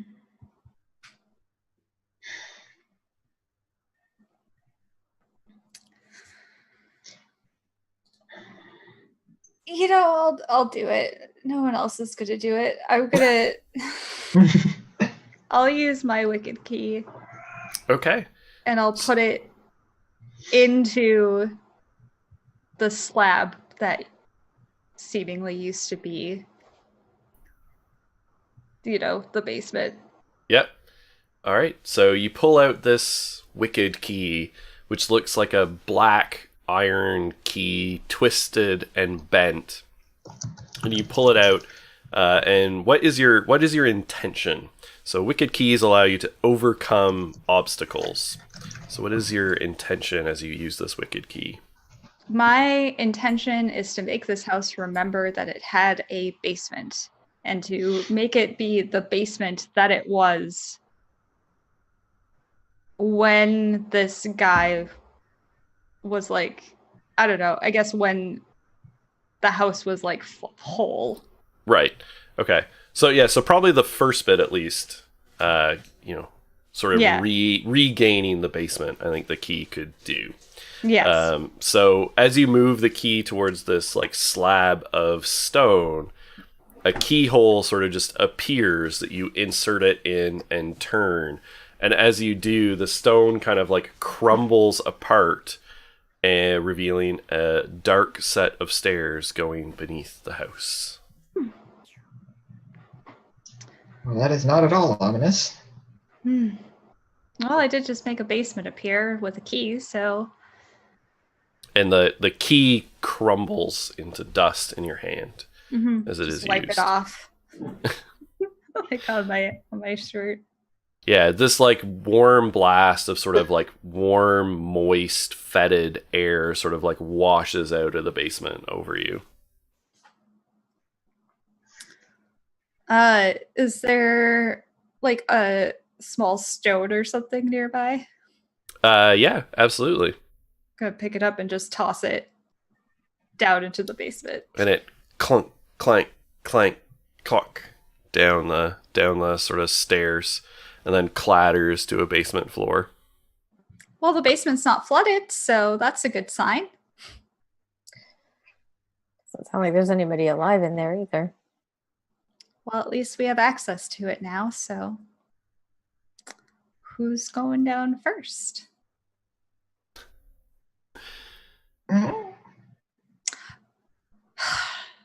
Cowards and Sean.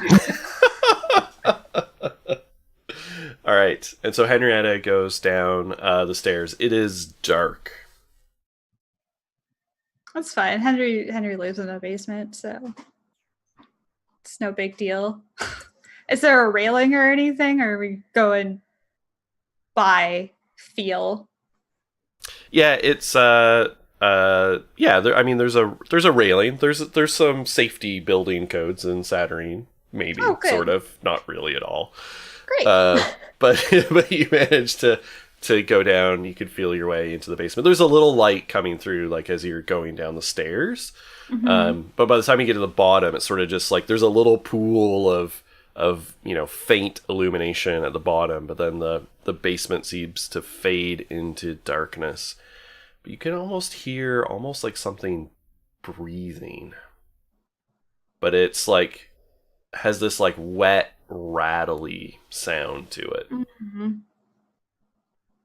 Like that. Can I feel for a light switch or a full light? I've got a searching skill. Yeah, so this is searching. If you want to spend Bene, you could spend it from perception, looking around for a light switch. Yeah, so that'll make it. I'll add 2 to my venture. Okay. I rolled a 1, so that would be a 3.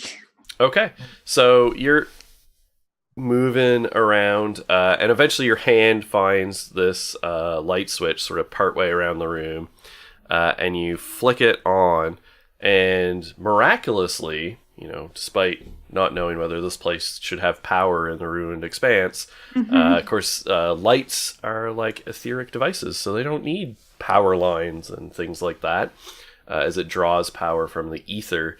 And a light bulb that's just kind of like stuck in the ceiling flickers to fitful life.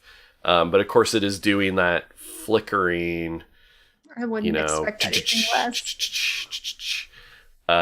And right near where you flicked it on, the wall of the basement that it was smooth stone becomes this horrible, writhing, flesh-like mass.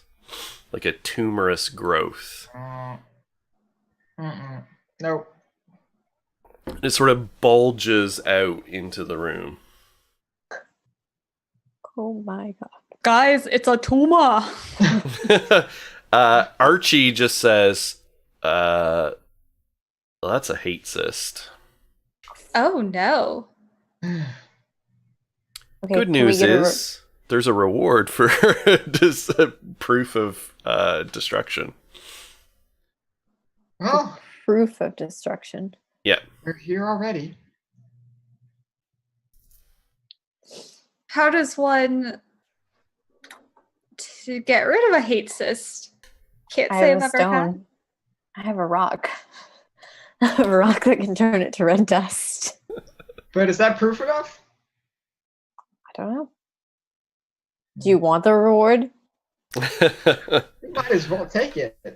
The hate cyst is definitely bigger, right? Because it's a object that's smaller than you. Yes, that's right. Yeah. So there's this like large, tumorous growth, and as you're standing there, a sort of seam sort of appears down the middle of it and sort of splits open, sort of like stringy Icarus substance as it sort of sags open.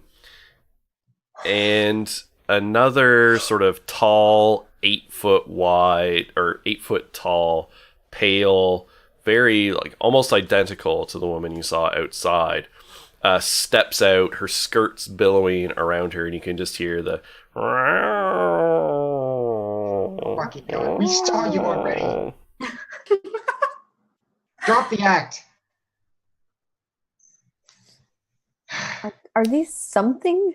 And she just like unfolds her hands. This is a good place of death to feed on. Fucking hell. Henry's like stepping back, but didn't we just see you? Perhaps another. That's Is unfortunate. she a hate cyst? Is she like a physical hate cyst? You think that since she sort of came out of this, that she is some type of cyst spawn.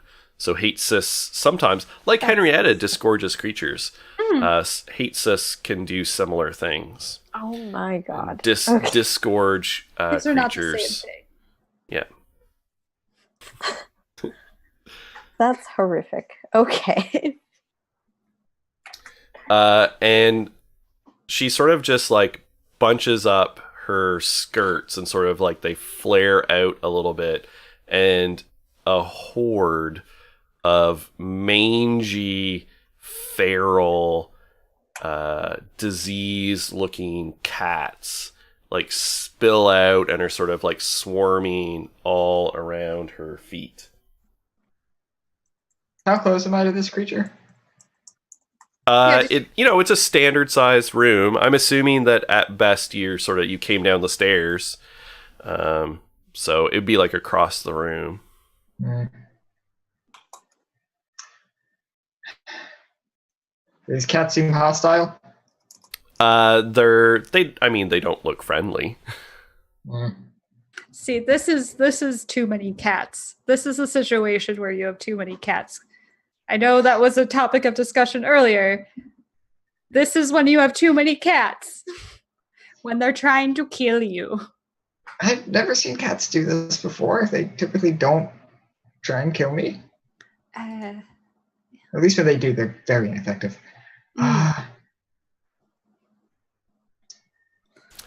And I'm assuming Henrietta's pretty close. Yeah, I'm gonna take out my dagger. Mm-hmm. You have a dagger? Yeah, I have a dagger. That's neat. Yeah. Yeah, and this creature is also like just going to like swipe at you.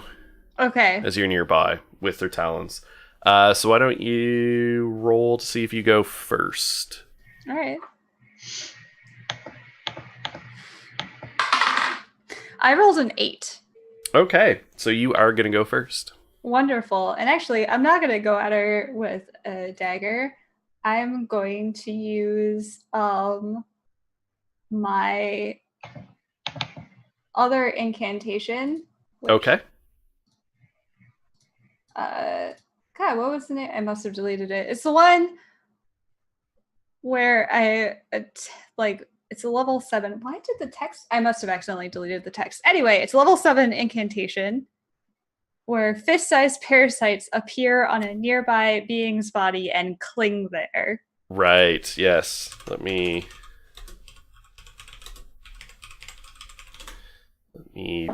pull out.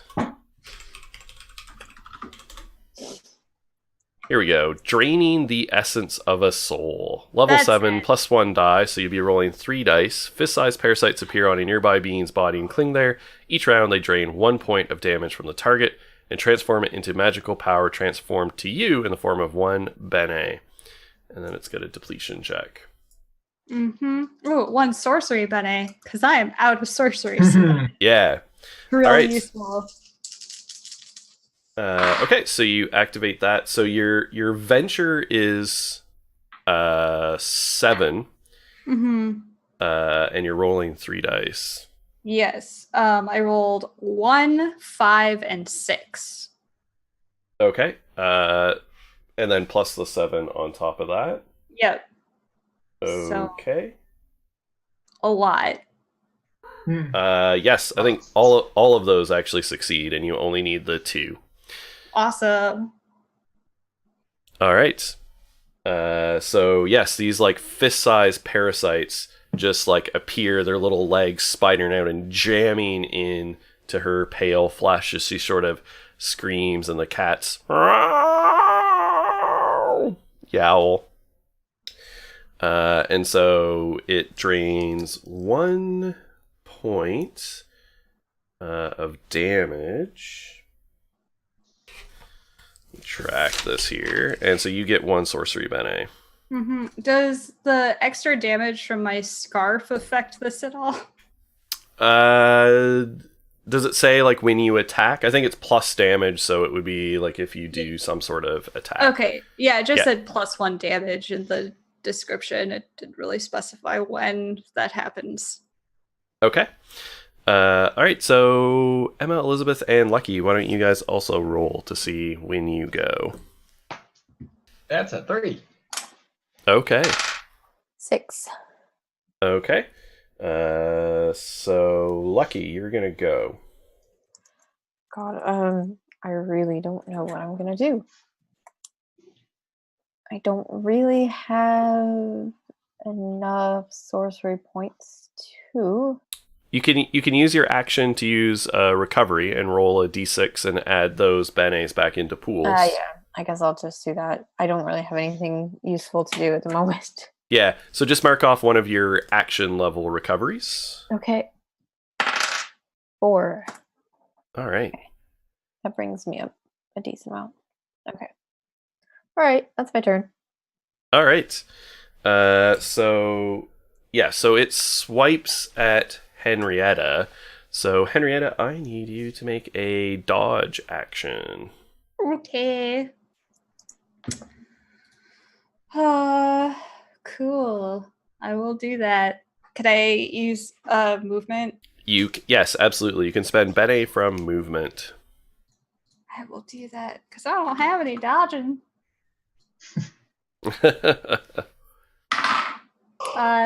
3, so 4. 4. Okay, so her talons rake across your stomach. Ooh.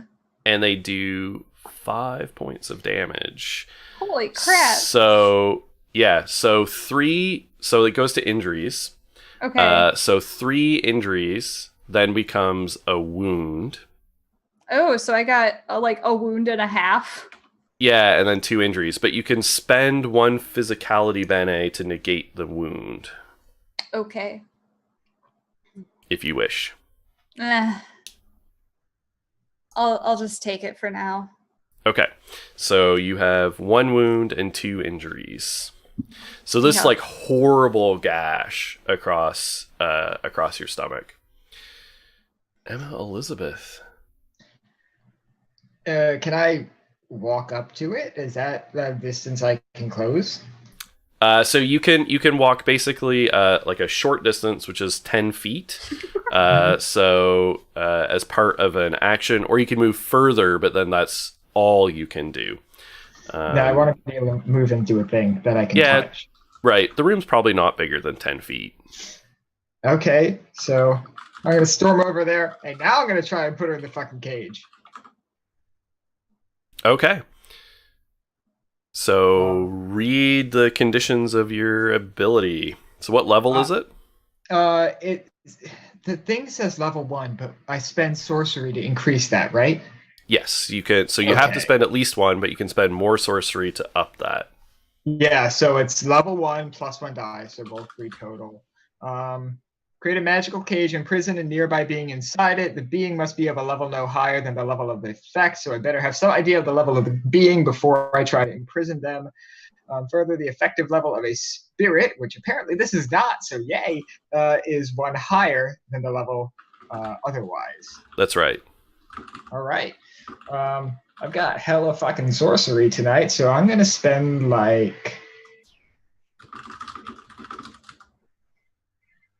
God, I'm trying to remember what Annie rolled.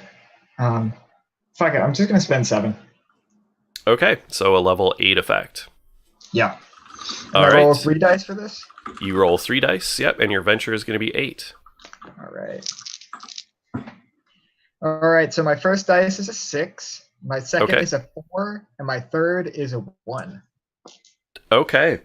All right, so you reach out and grab by the wrist, and poof, she shrinks down and appears in your cage.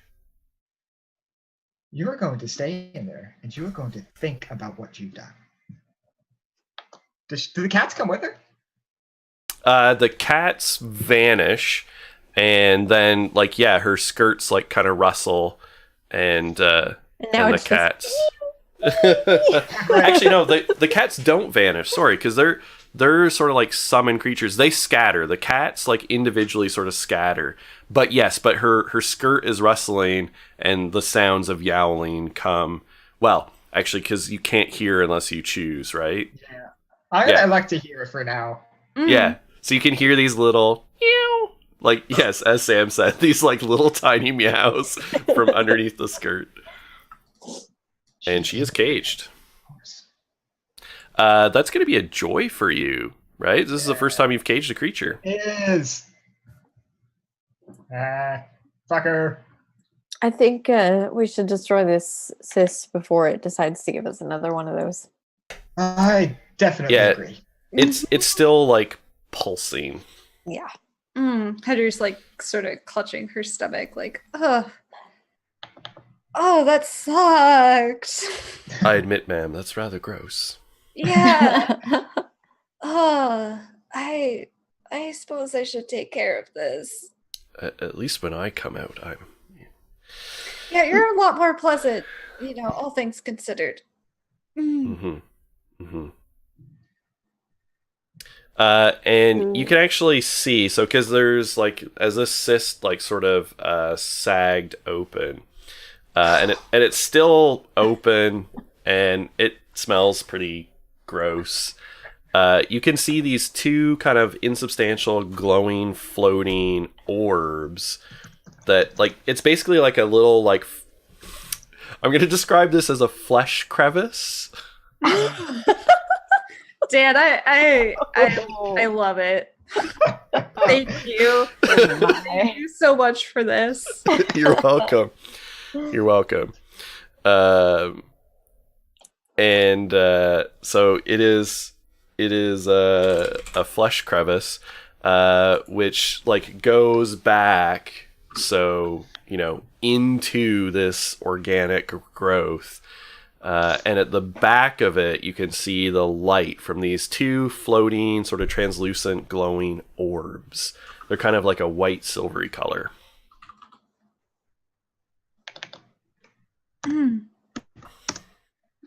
Rose? Albert? Mary? Is that you?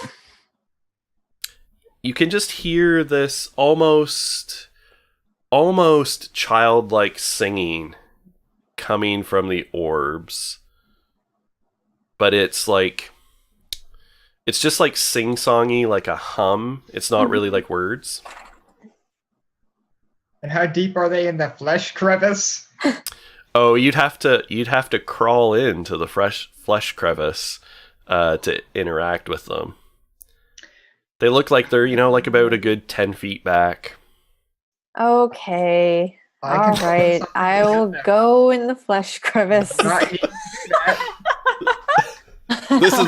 This is a job for Lucky. I'll go in flesh Oh, God. crevice.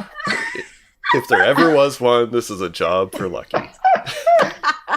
Yeah, I'd crawl in there, but stomach wound. Right, and we want to get that fixed as soon as possible, so let's just get this over with. Right, what do I need to do? Well, sorry, my cat decided to like scratch her ear while she sat beside my architect's lamp, so it was banging.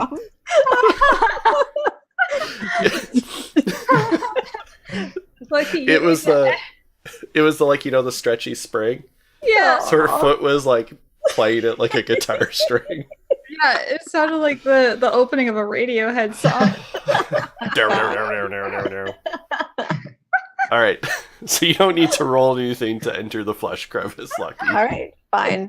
I don't know what weird consequences might occur, but It's goopy. that's disgusting. I will go in. I'm Yeah. right behind you. I'm not really. I just tried to be supportive. So yeah, you push your way in. It's a tight squeeze, and then it widens out a little bit where these two like orbs are sort of floating.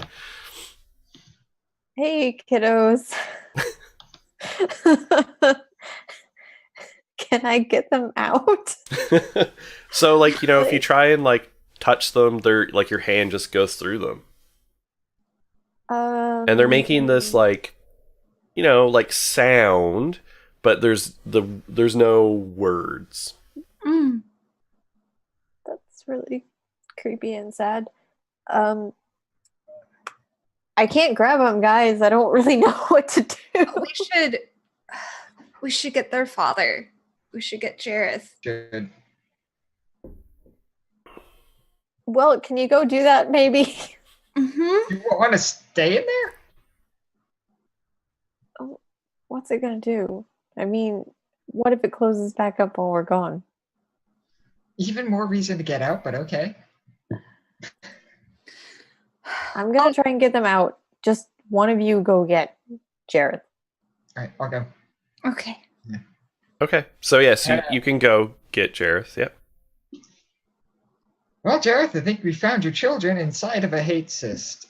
And conveniently, your house did just expand. He looks confused. Come with me. The square footage is not that much better, but you can get out of here. Come on. Jareth follows you. I can imagine Emma Elizabeth talking about the ROI on addition of the basement to the sale price of your house. Throwing some granite countertops here, and Right, yeah. Make sure to get a really nice backsplash. It'll add value to your kitchen. Yeah.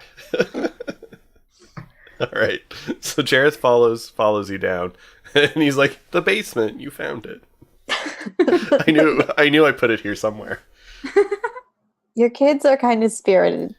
Can you call them? Oh, they're ghosts. Yeah, I'm sorry, Jareth. Well, they can be with us now. And he calls their name, but nothing seems to happen. Oh my god. They're still like lucky you can still hear them just like sort of humming. I'm really worried because I think we need to destroy this hate cyst, but I'm afraid that if we destroy it, it's also going to destroy them. Well, if they're ghosts, they're incorporeal. So whatever happens But after... they're in it. Well, nothing's going to... They won't suffer any structural damage, I guess. I can't say for sure whether or not something emotional would happen. Archie, what do you think? What's that? Archie sort of like stretches a little bit, rubs his head against your cheek, and says, "Well, ma'am, ghosts may be insubstantial, but they're still affected by mental and psychic effects." So maybe they don't quite remember, and they need a little memory jolt. Ghosts often forget a lot, especially if they're in this sort of state. Mm-hmm. Would my mental speech work on them? Yeah, they're still a creature. They're still a person. All right, well, maybe I'll try that again. Okay. Now that I have my points back. Okay. Yeah. Although, wait, hang on. Which one is that? Mental speech is level 4. Okay. Yep. So it'll cost you 4 sorcery points. Okay. And if oh no, that's only for range. Okay, it doesn't matter. Okay, I can both send and receive communication. Okay. I can only do it with one being. Okay. So I'm gonna hope that they talk to each other. Sure. Or can anyway. All right, is the one card still in effect? Oh, actually, that's a good point. We should probably play a new card. The one card wasn't in effect. We had a different one. Oh, right. Okay. But things have happened. Actually, I should have played a card when Henrietta took damage. So we have the Angel. So this is the defender of notions. Hey, I'm notions. Your notions. And look at my sheet here. The defender venture +2. Hey, that's awesome. To hearts that is notions. Nice. Okay, and I'm also going to apply persuasion skill because I want them to leave the hate cyst. Okay. All right. So that's +2, +3 for the skill. Yep. Okay, and then And so you spend the 4 bene. So at least 2 dice. Does your ability say +1 or? No. Okay, so 2 dice. Okay. What am I adding total though? I'm trying to figure that out. So +2 from the card. Was it +1 from your skill? and plus 4 because you're spending 4 sorcery for your effect. Okay, so 7. Yeah, so plus 7. Wow. Okay. Yeah. Okay, 5 and 8. Okay. So you reach out, and what are you telling it to do with your mental speech? I am going to tell it that it's either his or her father is waiting for them outside. Okay. And has come to get them. All right. So you get the impression, like, when you talk to it, all you get sort of back is this, like, sing-songy humming. It seems like it's sort of, like, barely self-aware. It's sort of whatever mental processes are so degraded or hampered that it can't really communicate in speech. But you are persuasive enough at trying to convince it that it is safe, that it can move, and so they sort of float out, sort of R2D2ing, beeping and booping behind you, to float out of the hate cyst. Okay, I am very goopy. So you like goop your way out. I've been slimed. You've been slimed. Disgusting. All right. Okay, like a little Pied Piper, I come out with the ghost balls. Lucky Pied Piper's the ghost balls. Out from the flesh crevice, no less. Out of the flesh Out of crevice. flesh crevice. Where they were hidden deep inside. Amazing. They just needed to come out. Yeah. They just needed to be persuaded. Yes. And they sort of immediately, like, zip over to Jareth and start, like, swarming around him. And he sort of looks at you with, like, ghostly tears, like, streaking down his face. I'm gonna cry. And then he waves as they fade away. That is worth a joy for each of you because you rescued things from a hate cyst. Yay! Sorry, things with kids make me cry. I know. I'm always sensitive at trying to dealing things with kids because I don't like putting them in danger. It makes me feel bad. I was like, well, they're ghost kids, so it might be. So nice. But you rescued them, so now they can go to the Deadlands and be with their parents. Great. I'm gonna turn around. And I'm gonna use my red rock on this hate cyst. I don't care if we have the proof. I just want it gone. Yeah. So the hate cyst is pretty big. Right. I forgot. No, I forgot. I can't use the rock. I'm gonna play a new card though, because you just rescued the kids. This is the Doctor. This is the Nemesis of Visions. So if that's me. If your heart is, so everyone is at -1, even though you just did something good. You're at -1 on your ventures, and if your heart is Visions, you're at -2. Oh, that's a bummer. That is a bummer.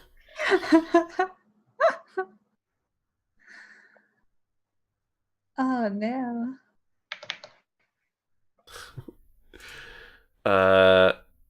Yes.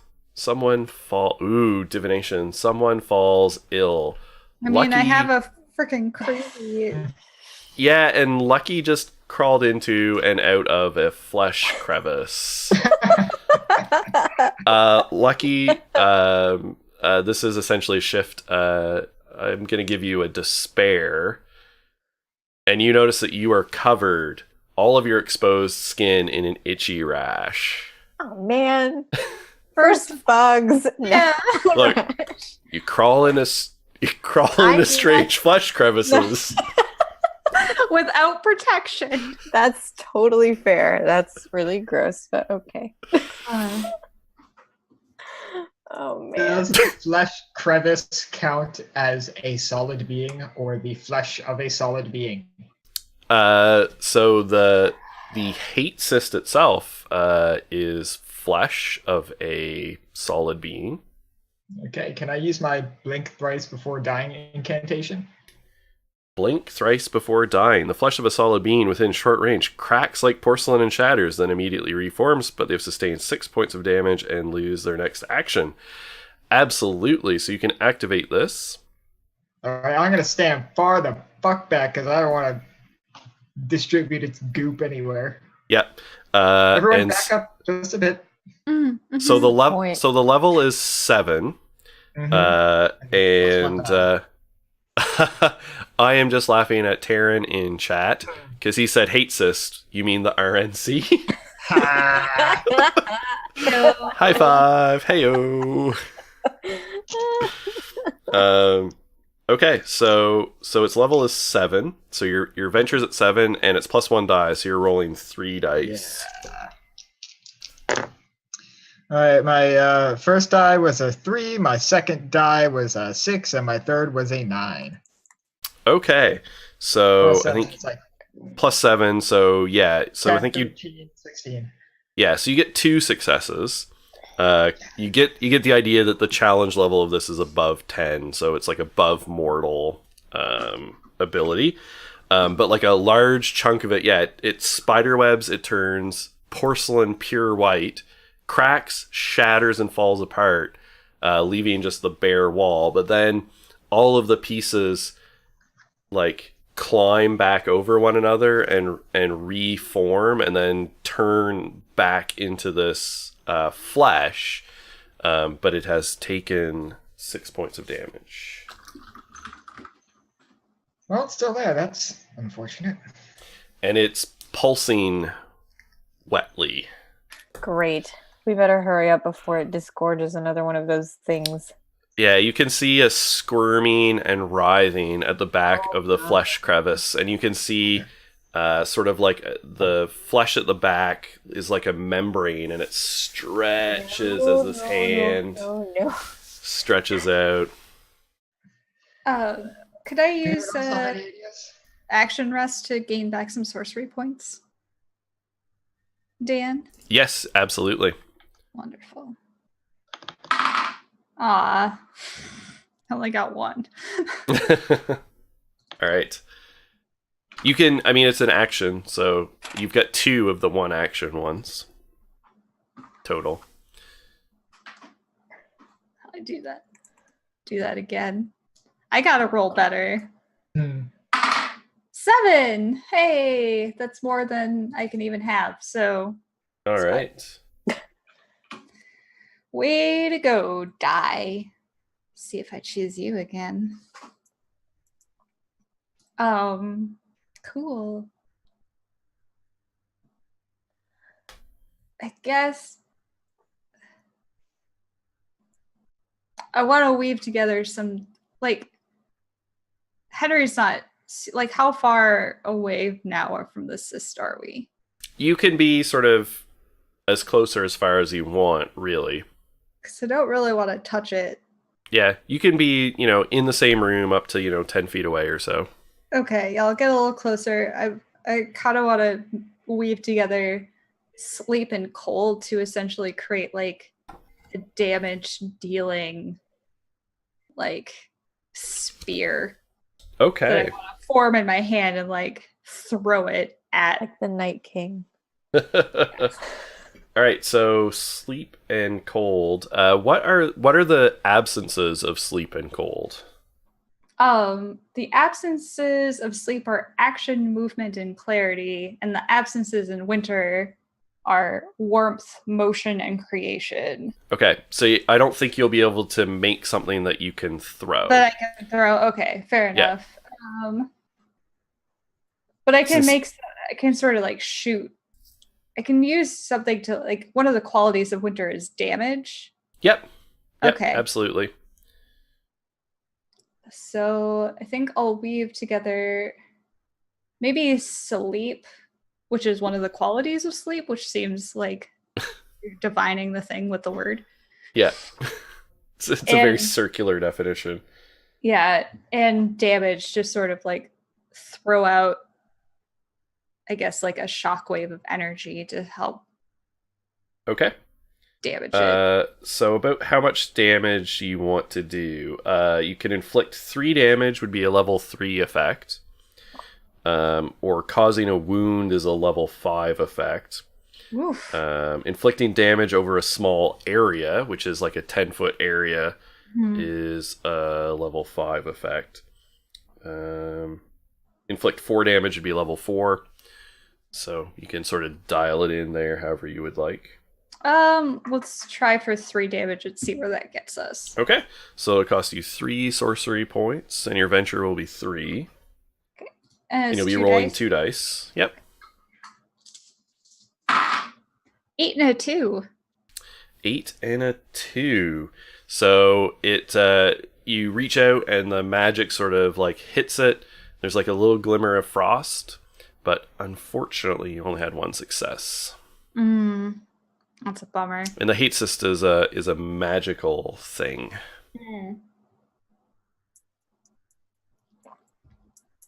Well, I tried. And the second arm is stretching out from the membrane at the back. No. You can hear some cats yowling.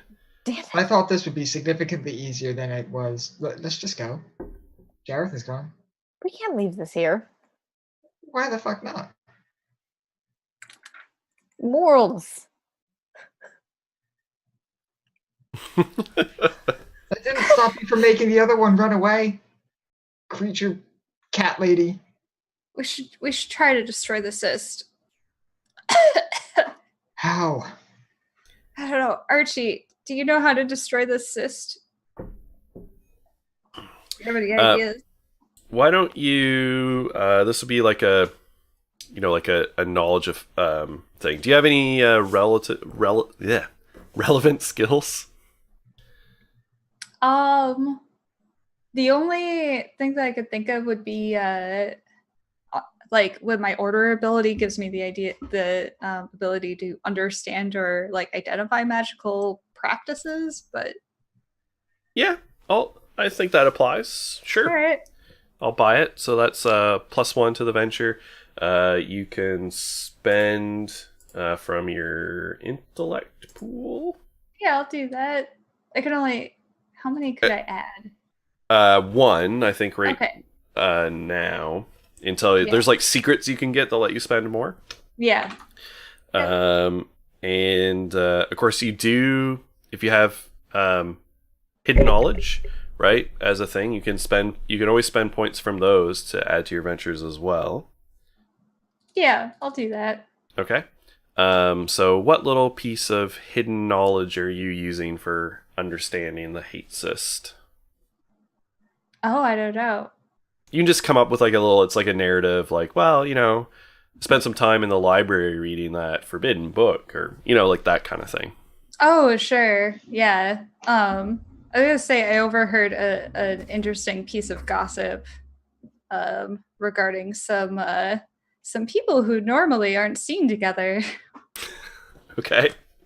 All right. So you've got so that's +1 from your intellect 2.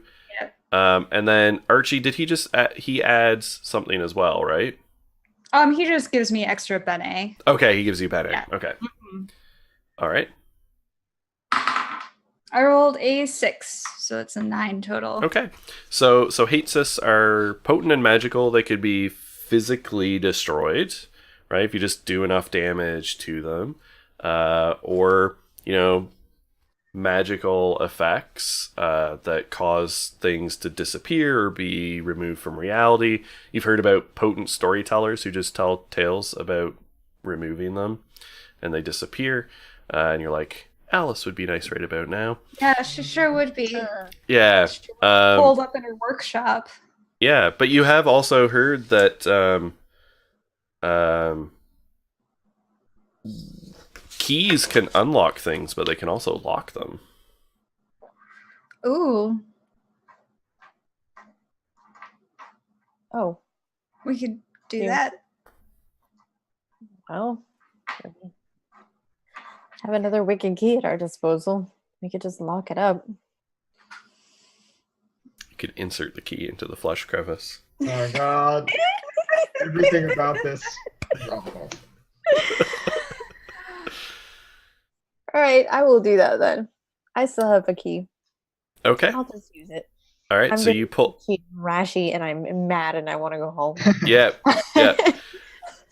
So you pull out the wicked key and go to sort of insert it, and as you sort of put the key in, the flesh crevice like sort of closes into a keyhole that your key slides into, and when you turn it, the key crumples into dust, and the hate cyst sort of shrinks and starts to fade away until all that remains is you pick up this little locked box that's squirming.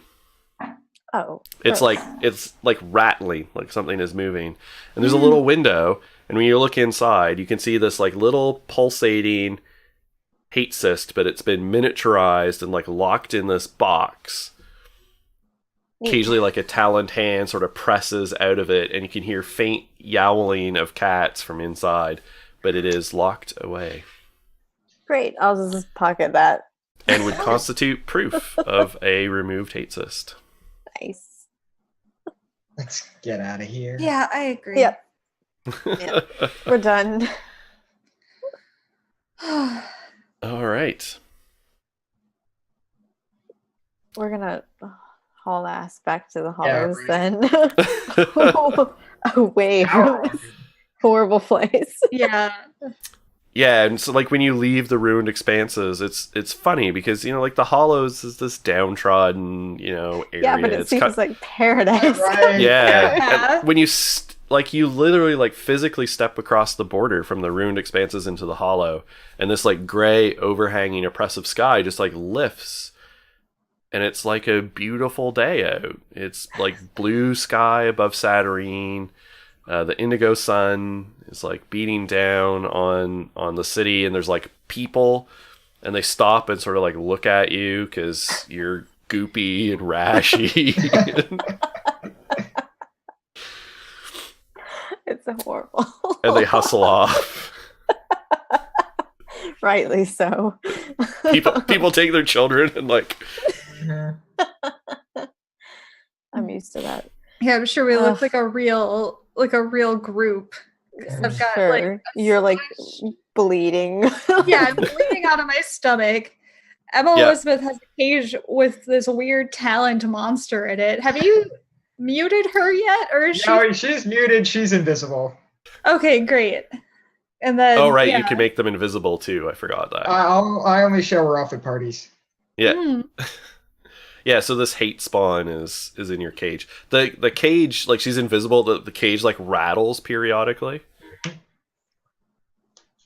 Yeah. We should probably clean up, heal up, and let the ambassador know that it's done. Yes, we should. Is there a Visley doctor? Like, what are we doing? There is, but you can also you can rest. So of course, with the wound, Henrietta currently actually has had a scourge in all of her certes pools, so all her physical pools.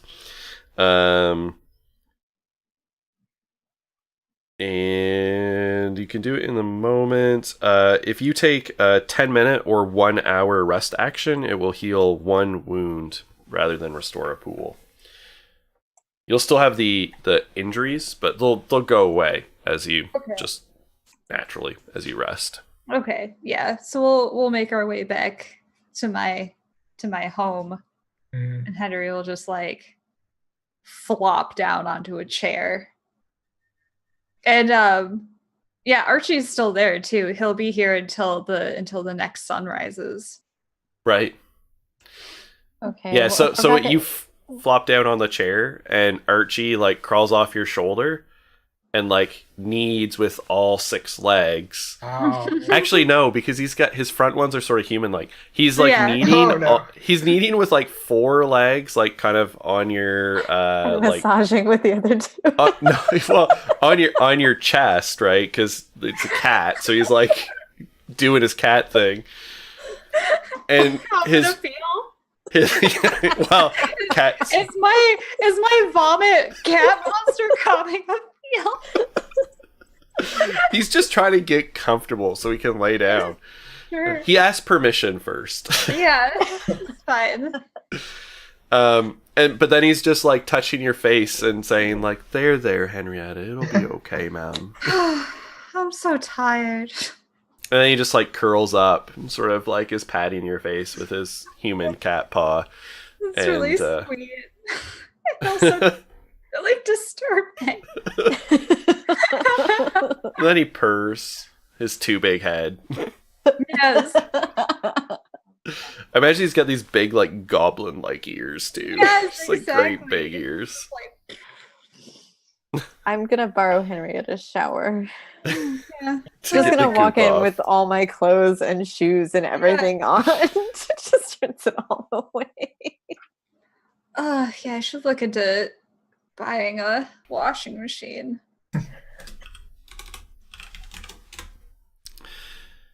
Oh dear. I'm clean. Soaking wet, but clean. Would it be a Fine. Ghostbusters adventure if one person didn't get slimed? It's wouldn't. It wouldn't. Can I summon something to make a run to the ambassador? Absolutely. What would you like to summon? Spirit from the blue, a spirit of duty. Okay, Spirit of Duty. All right, and like what level of creature? Just one, like literally. Okay, just a level 1. Yeah, I don't need. It doesn't need to fight. Just needs to send a message.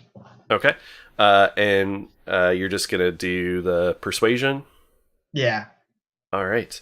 So why don't you go ahead and roll for that? I think you can basically only fail if it's a 0, right? So. Yeah. That's a D10. That's a 1. Hey! So that's fine. So the Spirit of Duty. What does? Let's see. Yeah, it's it's like a Vizsla postman. Saturnine postal service. Like neither rain nor sleet nor snow nor key fall will keep me from my appointed rounds. So the spirit hustles off with a message to the ambassador. Henry has fallen asleep in her chair. Yeah. With her battle scarf just like sort of like half unraveled, like trailing off behind her, and she's audibly snoring. Yeah. All right. Well, I don't know. Go ahead. Oh, sorry. Go ahead, Sam. Oh, I was just gonna say, I'm gonna come out with the little box in my hands. Mm-hmm. I'm just looking at it. It's just interesting. Yeah, and it occasionally like rattles in your hand, sort of like how Emma Elizabeth's cage does. But you can't mute it, so occasionally you just hear like this from inside. From my fucking pocket. My pocket's meowing. Growling. Okay. Well, Where would we turn that in? So the standing bounty is actually from the Deathless Triumvirate themselves. So like the actual ruling group of Saturnine. So the best place would be to take it to the Marquee and to the Dagger, which is the building that they live in. Like you presumably wouldn't go directly to the Deathless Triumvirate. You'd go to like some bureaucrat. Mm-hmm.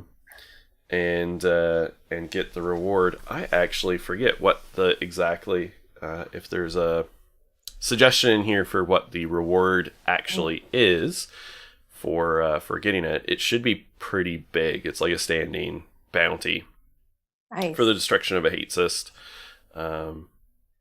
Is that something that you folks would do like over the next couple of days Probably. to like turn it in and get the bounty? Mm-hmm. Yeah. All right. So I imagine just for like scene setting, you basically go to the Marquee district, right? So there's the Protectorate guards again with their like mirrored helmets. That, but like Emma Elizabeth is there, and they're just like, oh yeah, hi, you and your strange friends. And so you would eventually go, and so the dagger, this building, floats and it hangs over the city like an inverted sort of pyramid, dagger-like pyramid pointed at the Marquis district. It's kind of threatening. Like it's not benign looking. Like it looks kind of malicious, pointed over the heart of the city. And so there's like an office underneath it, an office building that you go into. You don't go into the dagger itself. And there's just like some pencil pushing bureaucrat who's like stamping paperwork and like inspecting your hate cyst and like filling out. He's like, fill out form W452, please, and like make sure you're registered with the tax authority.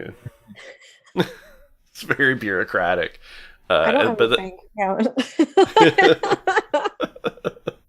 If Lucky doesn't pay taxes. Yeah, right. Lucky probably just puts everything in Henrietta's name. Probably. She probably has terrible credit. Yeah. Yeah, and you would eventually be given your reward. I'll look up what the suggestion, if there is a suggestion, and give it to you guys off screen. Your cat is being such a cat. I got a tail to the face. So. Yeah. All right. So that's yay rewards. Yay rewards. There is money. There is a claim. So much money. All right. So is there anything your characters would like to do sort of in your wrap up? This is your first like traumatic adventure. Everything else has been like social engagements. This has been like an actual little So disturbing. it's been a few days, you said, so my wound should be gone. Yeah. Okay. That's good. That was really unfortunate. But also invigorating. Like that was really cool. That was a cool thing. I mean, I didn't like getting slashed, but the monster was really nice. Chat questioned my assessment that the last episode was not traumatic, and I'm like, well, no one took any wounds. Yeah. This was worse. Emma Elizabeth got embarrassed. Right, yeah. That's traumatic. Is there an authority that I can drop this hate spawn off at? Oh yeah, absolutely. I think the same place where you took the hate cyst. I'll drop that thing off then. Oh, like this needs a name, right? This like department, right? City department. Oh, yeah. Does it not have a name? I like. What about the Bureau of Hate Reclamation? Oh, I love it. That's a great. Oh, what about the Bureau of Hate Reclamation and other oddities? Like they just handle like a whole like random slew. It's like the X-Files. Yeah. They have a little team of like investigator. Like they're mostly bureaucrats, but they probably have a team of investigators too. Yeah. Visley, Mulder, and Scully. Yeah. Yes. Right. I'm here for it. Me too. Soap opera morphs into X-Files. So next episode, as we go into a Monster of the Week, maybe that'll be one of my other Invisible Sun games. People who all work for the Bureau of Hate Reclamation and other oddities as agents. I'll poke and see. Matthew Foreman might like that.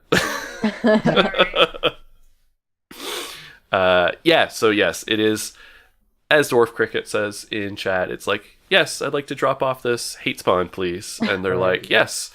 And they make you fill out a bunch of paperwork. And, where did you find this hate spawn? How did you dispose of this hate spawn? Yeah. And then at the end, it's like, how would you rate our service today? Do you have time to take a short survey on your experience? start getting like news sphere advertisements. Right.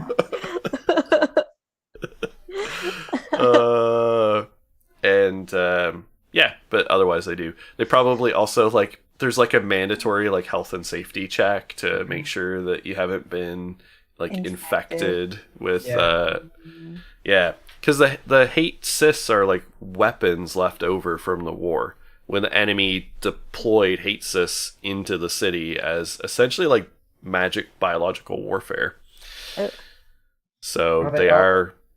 How did it end up in the basement? They grow. They're not always this form. This one happened to be a physical form, but they can be more metaphysical or conceptual as well. Gross. Are they all flesh crevices in form? No, they're not. You've heard of hate cysts. They're like swirling voids and all kinds of stuff. I mean, flesh crevice is probably the most disgusting thing it could possibly be. So I applaud that because that was really disgusting. Let's not forget the goopy part. Yeah, it was Flesh crevice. That's right. It was a goopy flesh crevice. Let's be clear. For those of you who are really triggered by words. Yeah, we should just have a warning at the top. This game features body horror and gross stuff. Yeah. Like All flesh right. crevices. Does my Like rash go away? Yes, in a couple of... Can they help me? yeah, actually when you go to turn in and they do the health and safety check, like the person takes one look at you and like puts on gloves and like hustles you into another room. And Lucky gets decontaminated. Do I get cool stomach scars Nice. now from my Would you- attack? Would you like cool stomach scars? Yeah. Then you can have cool stomach scars. Absolutely want cool stomach. I mean, come on. Yeah, what's the point if you don't have a scar? Yeah, I mean, like, essentially an 8-foot tall cat hoarder Yeah, cat spawn. hoarder hate monster. slashed at you with, like, talons that were basically, like, rusty butcher knives. Yeah. I got bitch slapped by a hate monster. Right, yeah. What's the treatment for the hate cyst goop? Since it's hate, do you just watch a bunch of like Teletubbies or some shit? Like, how do you treat hatred? Yes, so that is a good question. So it's Saturnine, so obviously there is a salve that it doesn't smell particularly good, but it is made, one of its active ingredients is what's the is love the opposite of hate? Yes, love is the opposite of you. Yeah. So it has the emotion love is So I have a love cream. you have a love cream. You have a love cream from your flesh crevice rash. In the flesh crevice episode. As the suns burn. Oh, God. Yeah. The health and safety officer tells you gotta apply it twice a day for 3 to 5 days until the rash clears up. Will do. During that time, you should let's see. When you put a love cream on, what should you not do? You shouldn't go swimming. You shouldn't go swimming. That's true. You should not go to a prasadi, which are the like cafes where you are literally nourished by like the poetry and art and entertainment that people perform instead of food. Oh, you shouldn't have too much vigorous activity. Ooh, no vigorous activity for 3 to 5 days. Lucky, I think that sounds like a despair for you.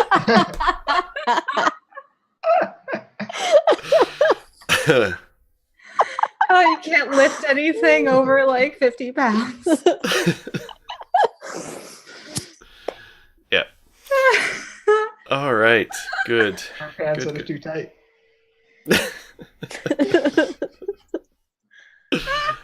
All right. So you guys clear up the aftermath of your experiences with the hate cyst and the hate spawn. And I think unless you guys have anything else, that's probably a good place to leave it. Yeah, Yeah, it's all going downhill if we stay. Yep. I'd say we go to our favorite, or maybe we go to like a slightly nicer spot, like since we're over in the Marquee area, Yeah. like Oh yeah. Oh yeah. to grab a drink and celebrate our success and our eventual reward that we will find out what that is later. Mhm. We're real excited about it, probably. Maybe he's finding out right now. Just 1 second. If you're going to a nice cafe, Oh. Oh. The deluge. Perfect.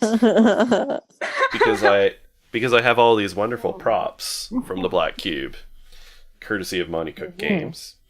Oh, Sam. So the cafe is called the Magniloquent Moth, and it is presented by culinary artiste and gourmet conjurer Salande, is the head chef and conjurer, because lots of food is conjured, like anything meat-like is conjured. It does not actually come from animals, so everything is cruelty-free in Saturnine. So your little starter that they start you out with is house-made shadow bread, accompanied by tear-salted butter and slight knives, and a cheese globe of Zero's Camembert, which is just delicious, with grilled wild child apple slices and multigrain crackers as your little charcuterie board, as well as a living rainbow salad, mixed freshness coron leaves with pre-transformation corons and undamaged Aralis, 4 per person per color. And then that's the prefix. So the courses in Saturnine is you start with a prefix, you go to the crescendo, and then you have the denouement. It is, let's see, their special today is Malbec braised filet mignon. Ooh. Which is Fader's Farm filet, ancient grains, roasted carrots, and with a Malbec demi-glaze. And the denouement is Untie the Knot. It is 3 delicate pastry puffs filled with aged emmet cream and zested with your choice of Leaf of Emotion. And the house specials today for the Leaf of Emotions that they have is Lust, Serenity, Hope, or the Conjurer's Daily Special, which is sadness. I was like, Serenity, please. Thank you. Oh, excellent. Good choice. Yeah, I'll go for that as well. All right. For you, sir? I want lust, obviously.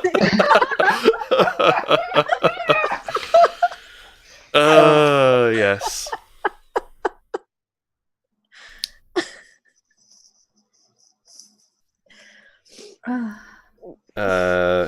Conjured. Yeah, Matthew. Conjured, whatever. I say it both ways. I don't think it's a Canadianism. I think it's one of these words that I first read before ever hearing, so I probably say it multiple ways. And they also give you a Dreamery espresso. That sounds lovely. That Yes. does sound lovely. All right. So yes, you have a very fine meal, and then as the suns burn ends for the week with like a flash freeze frame as you're laughing over your espressos. All right. Thanks everyone for hanging out in chat, sticking around with our shenanigans. Thanks to my players for making this enjoyable as always. So we'll go around and let people sign off and let us know their favorite moment. We'll go in reverse order and start with Sam. Okay, my favorite moment was the little ghost orbs getting back to their dad, because I was very sad when I heard he was looking for his children. Yes. I'm a mom. It makes me so sad. I hate hearing things about kids. So I'm happy that they like reunited and it was fine. And I I think it's a little out of character, but I feel like Lucky should get joy from that. From that. Yeah, no, I think I did give everyone reuniting. joy for that. Okay, good. Yeah. Good. Okay. Yeah. Cool. Yeah. I think you were still crying at the time, so you probably missed it. Maybe. Yes. And then, yeah. Saving people from a hate cyst, definitely worth joy. yeah. Also, getting the money will be joyous. Yes. And as for despair, I can't think of anything really that would give him despair. I mean, he had a lot of he had a lot of bad luck this time around, and he got a gross rash and goop and bugs, and his lockpick didn't work. Like, Yeah. it was just bad. Also, I forgot that I have combative caster, which means all my spells inflict +2 damage. Yeah, we'll have to remember that next time. Mad that I forgot that. So that's my despair. But I can't think of any like actual despair, I don't think. Yeah. Yeah. I think it was just a bad day. general badness. Yeah. I think a despair though for Lucky getting like the rash and having to use that cream for 3 to 5 days is like not cool. I think that's a definite crimp in Lucky's style. Yeah, injected to bureaucrats. Yeah. And dealing yes, and yes, no, that's even more fitting. Lucky had to deal with goddamn bureaucracy. I think he would be generally like annoyed, but like fine with dealing with a rash. Like, but you're right. The paperwork is so much worse. The paperwork and the bureaucrats and having. Not sure if you should sign your name because, like, are there any outstanding like warrants for your? Yeah, arrest? oh my god. Like, who knows? I don't even know. Is there anywhere I can check on that? Yeah. Okay, so that's definitely a despair. So yeah. Yeah. Okay. Fair enough. Right.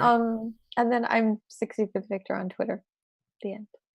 Excellent. That's all I have to say. Annie. Cool. So, yeah, like definitely those, like the kids' orbs being reunited with their dad and them slowly fading, like back to that was just so nice.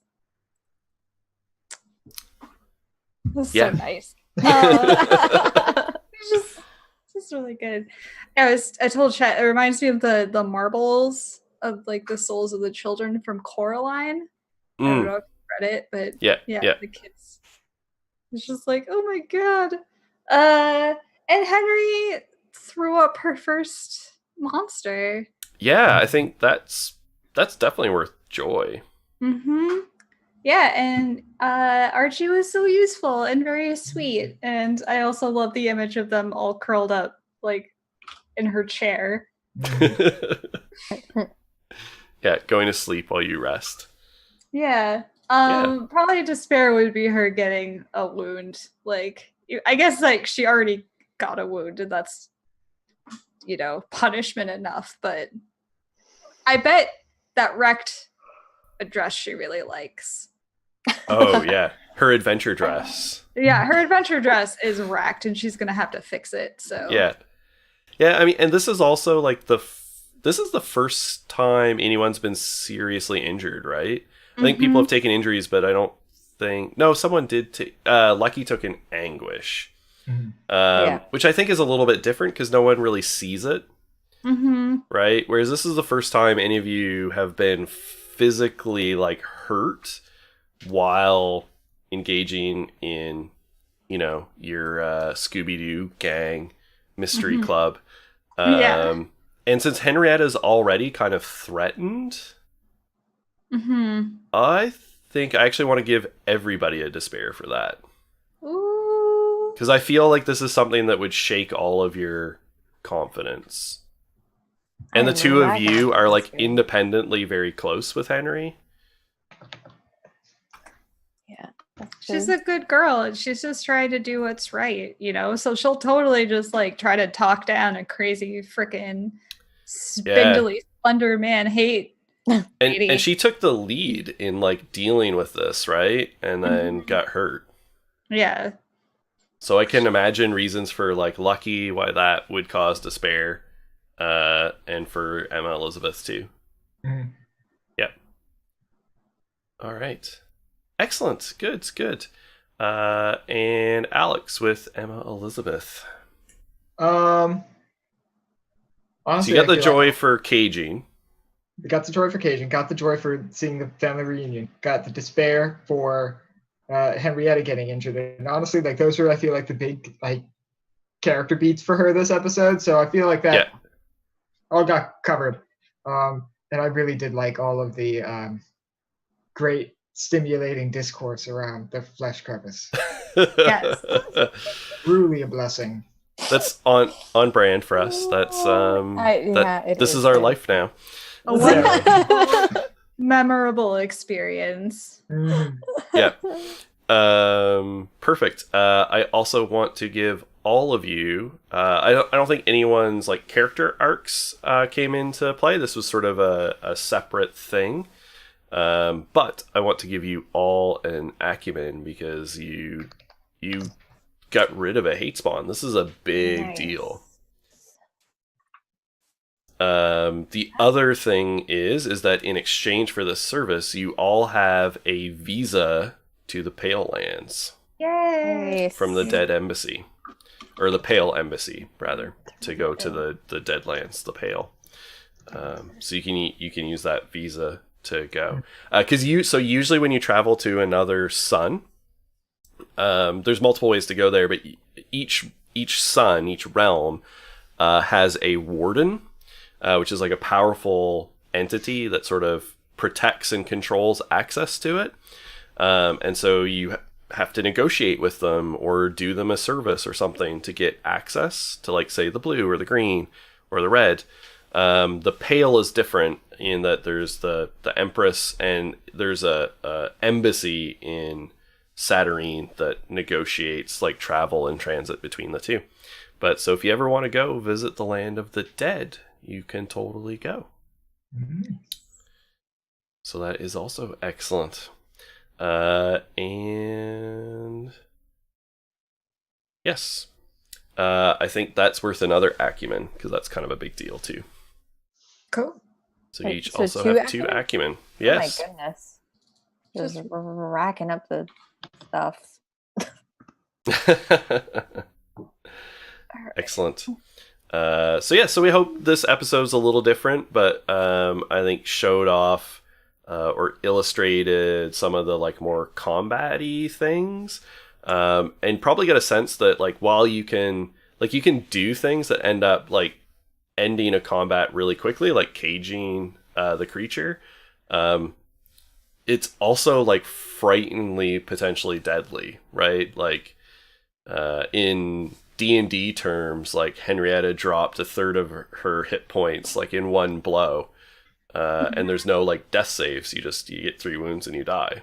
Mm-hmm. So yeah. So anyway, so a little bit different. My favorite moments were the successful reuniting of the Wraith and them going back as well.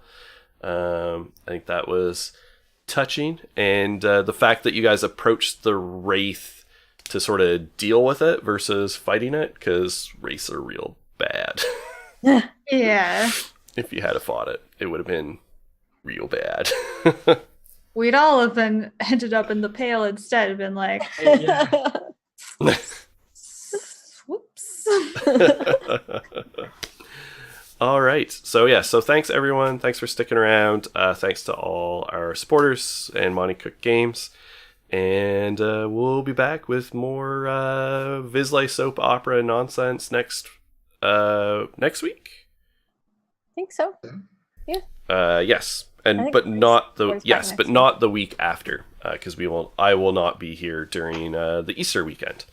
Okay. So we'll see everybody next week. Bye folks. Thanks for hanging out. Bye.